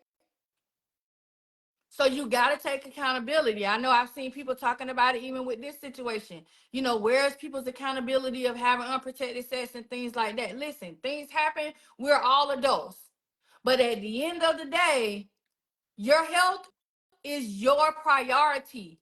Do not ever let anybody else put your health at the bottom of your list. Your health should be at the top of your list. Mm-hmm. Because listen, if I feel funny, if something don't feel right with my body, hello, doctor. I got something ain't right. This itch. Listen, it burn. I got a little, my throat scratching. I need an antibiotic, something. I'm getting a cold. Yep. So you got to literally be on it.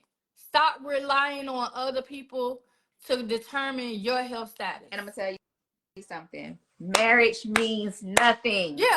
Right? Yeah, marriage don't mean nothing. People keep saying, oh, well, I'm married, so I'm good. Obviously, I'm like the poster boy for that. Yep.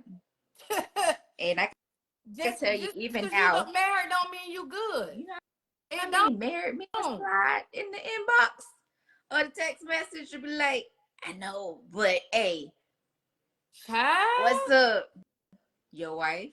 You better leave me alone. Right. Oh, you see, I done made a post before. Y'all better stay on my inbox. I'm about to tell your wife. I'm snitching. I'm about to send your wife these messages. You better stay on my inbox.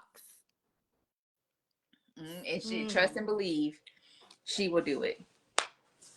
Even gotta feel. I will do it. I will send it right on to him because I did it in my own second marriage. I sent that lady. Listen. I sent that lady husband who was the pastor, and she was the first lady cheating with my second husband. I sent him all the emails showing his wife naked ass and all that she was sending to my husband. Okay? Pastor, look what your first lady doing. Just nasty. Who's it? Evelyn Braxton. Spreading her look, spreading love. Lord, spreading it wide. Spreading it wide. That's it. Yep. So, any more questions? Let's see. Somebody said, so update on the daughter, not his. Who? So I don't know. Listen, I don't worry about people. When people, stuff like that. So what she's referring to is when I made that initial post 2 days ago, his daughter, who ain't his daughter, and that's a whole nother story in itself because she found out that wasn't her daddy when I was still married to him. Found out that he wasn't her daddy and she didn't know it her whole life. They made it seem like he was her biological dad, okay? But she sent a message telling me, oh yeah, I'm about to roll up the Duval County on you and make sure the camera rolling. And listen. Hello, Spartanburg Sheriff's Office, Greenville Sheriff's Office, Duval, Jacksonville Sheriff's Office. Just so you know, in case you need to send a gurney, not for me though. This is the situation that's going on. Hey, I'm not. Yeah, I'm not worrying about that. I'm not. Yeah. It was sent. Hey, am I taking it lightly? I'm not taking it lightly, of course not, because I made the contacts to who I need to make the contacts to. But I'm not finna argue with nobody. I didn't respond. I ain't say nothing. Listen, at You the said, end "Hey, of the day, all of this, all of this, these people, all of these people can't be lying. your history says, your past All of these says, people can't be lying. So when you want to get mad at me for being as vocal as I am, look at everything that has been presented. you, you are doing for others what the mom should have done for you, Exactly. right? People crazy. So what's to come from Lady Bird in the future? What you got coming up? What you working on? Melissa finna make me work, y'all. I am and is. She finna make me work. So, um, I'm looking at doing this whole like, cause I'm always on here giving y'all advocacy stuff, and I'm always talking about my advocacy stuff. And yes, I show the kids, and y'all get to interact and be a part of the kids' lives too. So we're gonna start doing more things for you to see my lifestyle, how I interact every day when it comes to the kids. I'm gonna be doing this whole little, y'all know I like to wear jeans, t-shirts, sweatpants. Melissa said you need to be cute. There's So a whole lot of cuteness going on behind that little t-shirt she wearing, y'all. uh, And we don't get to see much of that. And there's a whole lot to her, just more than her advocacy, right? so I'm gonna be doing that. That's gonna be something that we're gonna be doing. So this is gonna be this whole little lifestyle thing. I also have been in contact with my very, very good, amazing friend Gary Sturgis. Oh my gosh.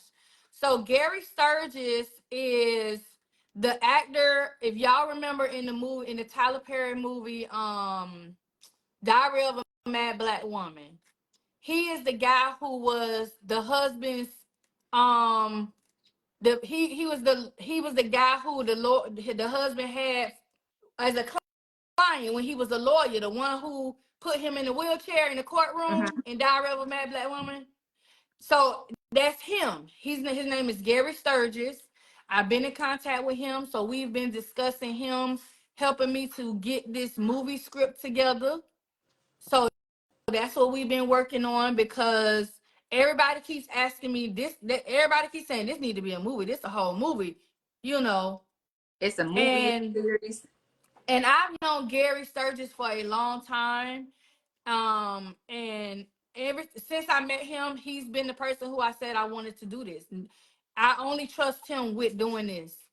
And so he and I have been talking. So we're gonna get that ball rolling so we can start working on finishing up getting this script together and going forward from there. Again, I'm in school. I'm in school full time. I'm working. I got all this stuff going on. Um, I'm just trying to seize every moment of life that I have because I'm almost 42.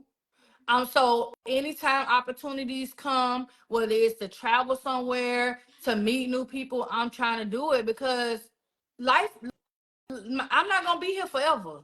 You know what I'm saying? I'm not gonna be here forever. So and I'm soaking up knowledge and I'm learning all these different things. That's why when I come on here and I go live with y'all, I want y'all to get this education with me. Never do I want you to feel like you can't learn something or you in the dark about this virus or any STD or anything we talk about. I want everybody to feel like they have the knowledge. If somebody came to you right now and said, I heard about HIV, but I don't know nothing about it. Because you watched LadyByrd and you watched the video or you heard me explain it, guess what? You'll be able to help that person to say, you know what? Well, I know a little bit about HIV. It's this, and this. That's what it's all about. I tell people I can care like when it comes to money, money is not my main focus of what I do. It's an added blessing for sure. But my passion is making sure that people get this information and they stay negative. That's what it's always been about for me. There's so many times when people will call me and say, and Melissa done fussed at me about this. I ain't even gonna lie. People will call me and say, are you available to come and speak somewhere? How much do you charge? What I be saying, Melissa? I don't know. I mean, we don't gotta pay nothing. I never, free. when people ask me You to get do what you stuff, want. yeah, I'm like, well, if I gotta travel, just pay for me to get there. I never want people to pay me to speak, because I always feel like when I share my story and when I give this education and information, it is literally priceless. It's priceless. I never can figure a price to put on it. So I always tell people, oh, well, whatever you feel like you want to do. Shoot, I know one time I had somebody give me a gift card for a massage. I needed the hell out of that massage. I ain't even gonna, you know, I appreciate the little things. So it's just one of those things where, I just go with the flow of life, and whatever it brings to me, I take it in that moment. Sweet. All right. Well, do you have anything, any closing things you would like to say before this live is concluded? Yeah, I'll go ahead and put this PSA out there again. If you are in the Greenville, Spartanburg, Union, all these counties, upstate South Carolina, and some people even said they might need to look in North Carolina, Georgia, and the surrounding states, because people do cross state lines and things. Go and get tested, especially if or somebody say, "Hey, he looked familiar." Go get tested. Make sure that you are not diagnosed. If in the event anybody comes back with a positive diagnosis, or even if you had sex with him and you negative, please listen. I can't do it. I've already done it. But anybody else can go do it. They can go to the sheriff's office. They can remain completely anonymous, redacted from all court documents, and they can file the paperwork. Because if y'all see what he's doing right now, if nobody steps forward, it's going to keep happening. If nobody steps forward, it's going to keep happening. It has to stop. There are 39.9 million people in the world right now who are HIV positive. We do not want to add to that number anymore. We're trying to decrease that number. We're trying to stop new infections. And the only way we could do that is to make sure that people who are doing what he's doing are not out here on the streets doing it. Simple as that. That's about as simple as I can put it.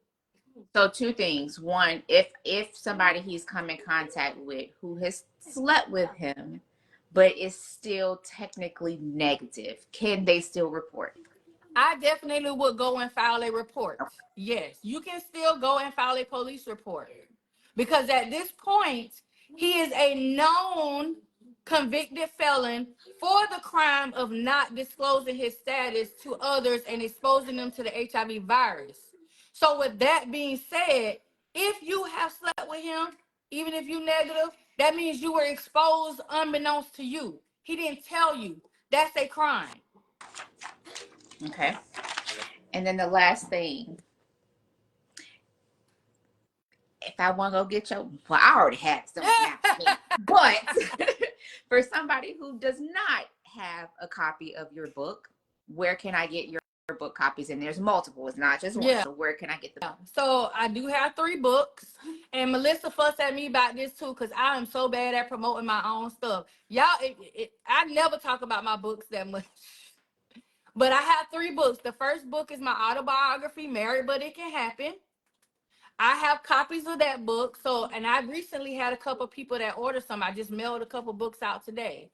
Um, that talks about my story. The stuff you just heard me talk about, it talks about that, as well as some other things that we never really got deep into in that book as well. In that book I talk about things before I met him, like my early childhood type of things, and I talk about how it was with dating after him and getting back out into the world, that type of thing.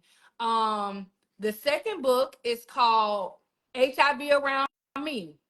This is a teen book. This book right here is a book for parents who have teenagers or young adults. Now, anybody can get that book, but it's specifically for teens and young adults. I worded it for teens and young adults because I wanted to be able to help parents introduce this to them. Schools are not doing it. Your schools are not giving your kids the correct sex education in school. They're not. They want to stay far away from it as possible. So as parents, we have to advocate for our kids, and we have to be the first point of knowledge for these things. Are they going to learn it the incorrect way in the streets? So I have 4 short stories in this book where it talks about introducing the terminology of HIV and AIDS. It talks about how they can react to if they come in contact with a friend at school or somebody who chooses to disclose to them that they have the virus. It just allows them to see situations that they could possibly be put in their own life through reading these stories. Um, and then the third book is for anybody that's watching. If you are already diagnosed HIV positive and you have no outlet, your family, your friends don't know, you're dealing with this alone. That book that I have, the newest book, I let me tell y'all, I fought through shingles and 2 hospital stays to get this book out in 2023 because I felt like it was that important. Um, that book is called It's Levels to This, Getting Through Your HIV Diagnosis. That is for people. Sorry, the dog hitting the tripod, child. Stop bothering her. That's why she. So that book is for people who are newly diagnosed and who are trying to figure out how to get from point A to the finish line. Okay? Because what I did was I correlated it with the 5 stages of grief. Okay? Because when we go through these new diagnoses, and this with anything, people get cancer, diabetes, whatever diagnosis people get, you go through those 5 stages of grief, even though it's not dealing with death. You go through those emotions. You go through the bargaining. You go grief. through the Yeah. depression. You go through all these different things. The end goal is to get to that last one, to the acceptance stage. Once you get to the stage of acceptance, which is that one I got to very early in my diagnosis, then you realize, okay, yeah, I might go back to the depression. I might go back to bargaining, but as long as I know how to get back to this acceptance stage and I'm moving forward in life, that is the part that makes dealing with being HIV positive the easiest. And I also put in there, like, you know how they have those little shadow workbook journal type things? Uh-huh. I kind of put something like that in the back of the book because I wanted people to really focus on themselves. I had put questions in there for you to ask yourself, write in there little answers to yourself so that and I made it a small. It's not as big as the other 2 books. All of my books are not very big books because I wanted them to be small enough that they can go with you if you want to take them places with you, but also full of enough information that is straight to the point. It's not all over the place. You get the meat and potatoes almost immediately. So that's what those are the 3 books I have. Only the first 2 I physically have copies of. So like if you go on my website right now, I don't know if it's pinned on this post. Oh, it's right there. Here, I'll pin. I just pinned this post that Lisa's just put. Thank you, Stacy. LadyByrdOfficial.com/publish books. If you go there, and it's my website. So even if you go on my page, if you go on directly on my page, hold on, I can actually let me do it from my laptop. I can multitask a little bit. Um, if you go on the website, they're on sale right now. I have a 2-book bundle for the 2 books that I physically have, and then if you want either one of those individually, they're priced individually. I think the 2-book bundle, I'll tell you right now, because I saw somebody ask about the price. Let me see. Let me see. I'm coming. All right. So, oh, oh, let me grab here. I'll grab a website link too, so I can post it. So right now, the 2-book bundle I have it is on sale for $20. So you get the 2 books for $20. If you only want the first book, Look at these balloons, child. I Love that forgot Apple update. when you do certain stuff, it makes the balloons and all. Yeah, you do the thumbs up and do all this stuff, child. Ladies, fireworks. It might not do it. Oh, I think this is fireworks. I don't know. But if you want just the autobiography, it's $10 on sale right now. The teen book is $9.99. And then the third book for people that are newly diagnosed, I don't have this as physical copies, but if you go on Amazon, all of my books are on Amazon for purchase for ebook or the physical copy, and you'll get it shipped directly from Amazon. So that's available too. But I'm gonna go now and put this link in the comments because somebody said they couldn't click on it. So let me try to put it myself and see if it's clickable. Why is it not showing me the live? Hold on. Oh, because I need to refresh it, duh. um oh, there it go. So anything else you wanted to add to before we get off of here? Um, Oh, it did. Well, it's showing as clickable to me. So I don't know if other people are able to click it, but the 3-book bundle, I don't. The only reason I'm not doing the 3-book bundle that's on my website is because I don't have the physical copy of the third book. I have to order more. Once I order more physical copies with the third book, I'll load the quantity up so that people can do the 3-book bundle if they want to do the 3-book bundle. But right now, I physically only have the 2 books available for people. what is this? What is this listed under Amazon? Uh, you can search my name. If you can search Renee Burgess or Renee Y Burgess. Okay. Yeah, you can search either one. Here, let me pin this. So I just pinned my link. So my link should be clickable too. And this will also be. We can also click here on your social media page as well, correct? Yeah. All right. Cool. So I think I just pinned. Yeah, I think I just pinned it. Child. Do I have a face page? Let me stop saying face page because that's my mama. That's my mama word. The 3-book bundle is sold out. So if you're trying to do a 3-book bundle, it's going to say sold out.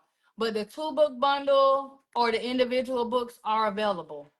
And I have the quantity loaded up on there. If it says out of stock, like the 3-book bundle and the third book are both going to say out of stock.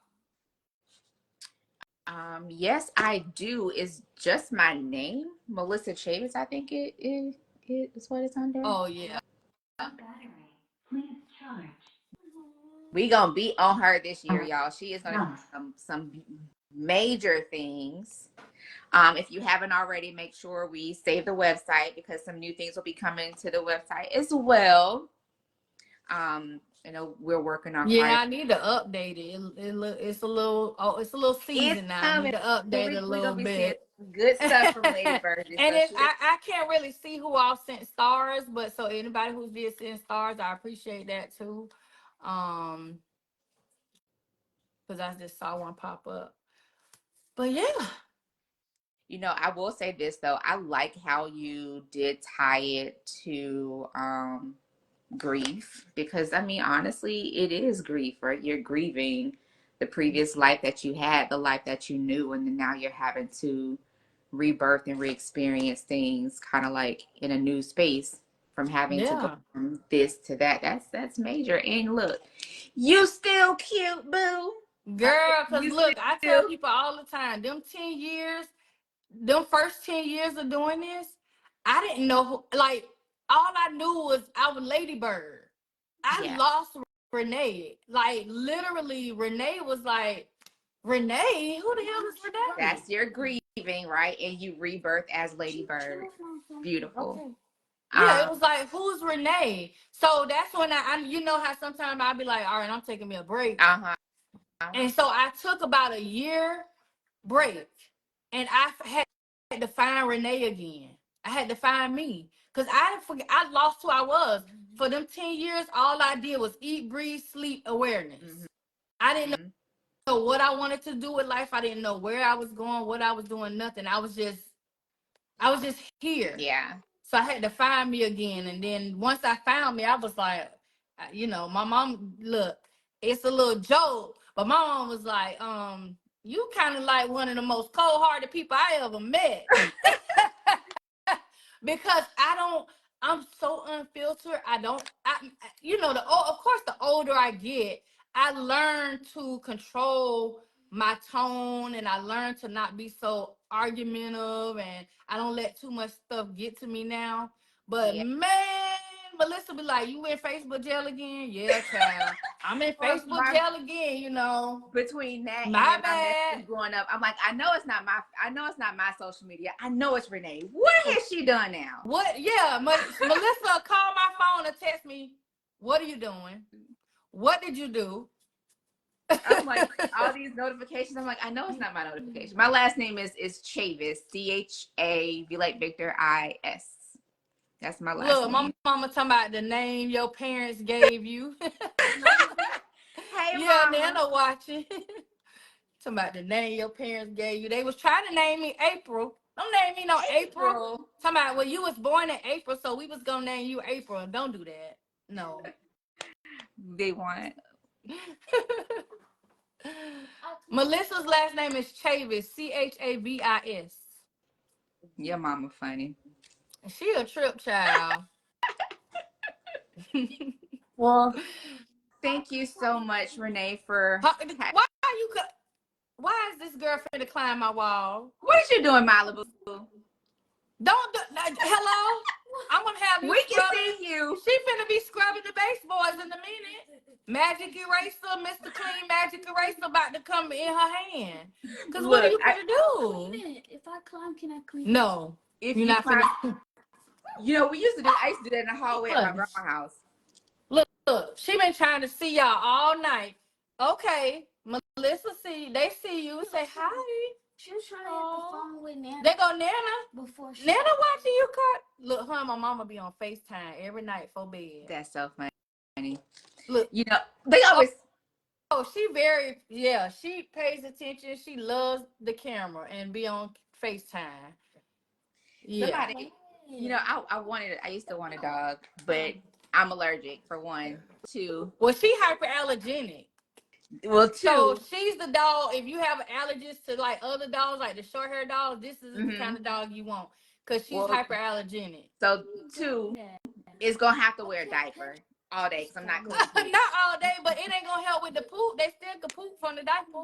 And you could take off the diaper, throw it away, and put on another one. No, they poop while they got the diaper on. Yeah, it ain't like a baby diaper. It don't cover everything.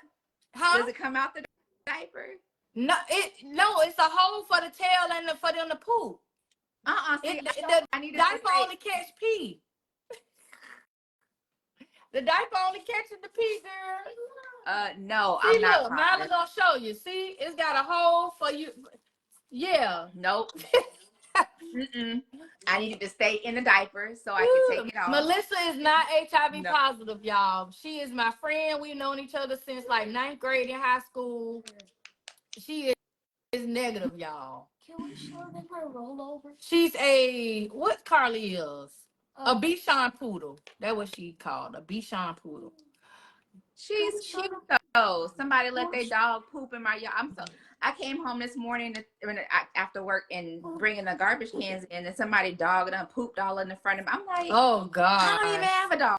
First off, too, right? I had a camera so I can go put it on the front porch because that's nasty. Yeah. Well, I thank you for wanting to do this interview. So this is our new yearly video. Cause I do one of these kind of every year anyway. Usually it's just me, but when you was like, let me do it, you always doing interviews. Let me interview you. Cause there's some questions we need to ask. Yeah. And I think, sometimes when you're in the moment and you tell the story, like you don't think about like you're just so engulfed in telling the story, which, understandably so. But then there's things like, okay, well, what about this? Or let's think about this or think through this. So it just kind of helps. when you're, having a different perspective. Because it did trigger some other questions. So I'm like, wait, hold on. Right. Pause. Yeah. Did we just? Yeah.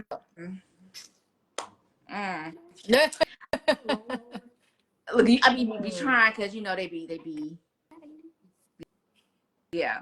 Mm-hmm. We got stuff to lose these days, so we can't be putting pause on people. Yeah. It definitely invokes a different type of emotion. Right. So Yeah. all right, well, you have thank a you great guys night. for tuning in to us. I appreciate everybody. And don't forget, you guys, please go and get tested. Please share. This is really important. It's not about blasting nobody. It's not about being vindictive or, like bitter. Like, it has nothing to do with that. This is really about saving lives right now. And it's very important that we do that. I understand that everybody needs to take accountability, but guess what? Sometimes you need an accountability partner. Yep. Hello. That's I'll right. be your accountability partner. So let's That's make right. it happen, okay? Right. Thank you guys so much. Love you, Melissa. Love you too. Good night. Good night, you guys. Bye. Oh, look, Oh, it made the hearts. Let me see, can I get it? Give me some hearts. there we go. Yes. All right, you guys. Good night. Good night. Gotta end it. Look, girl. I got my glasses. I can see. Hold on. Push the red button.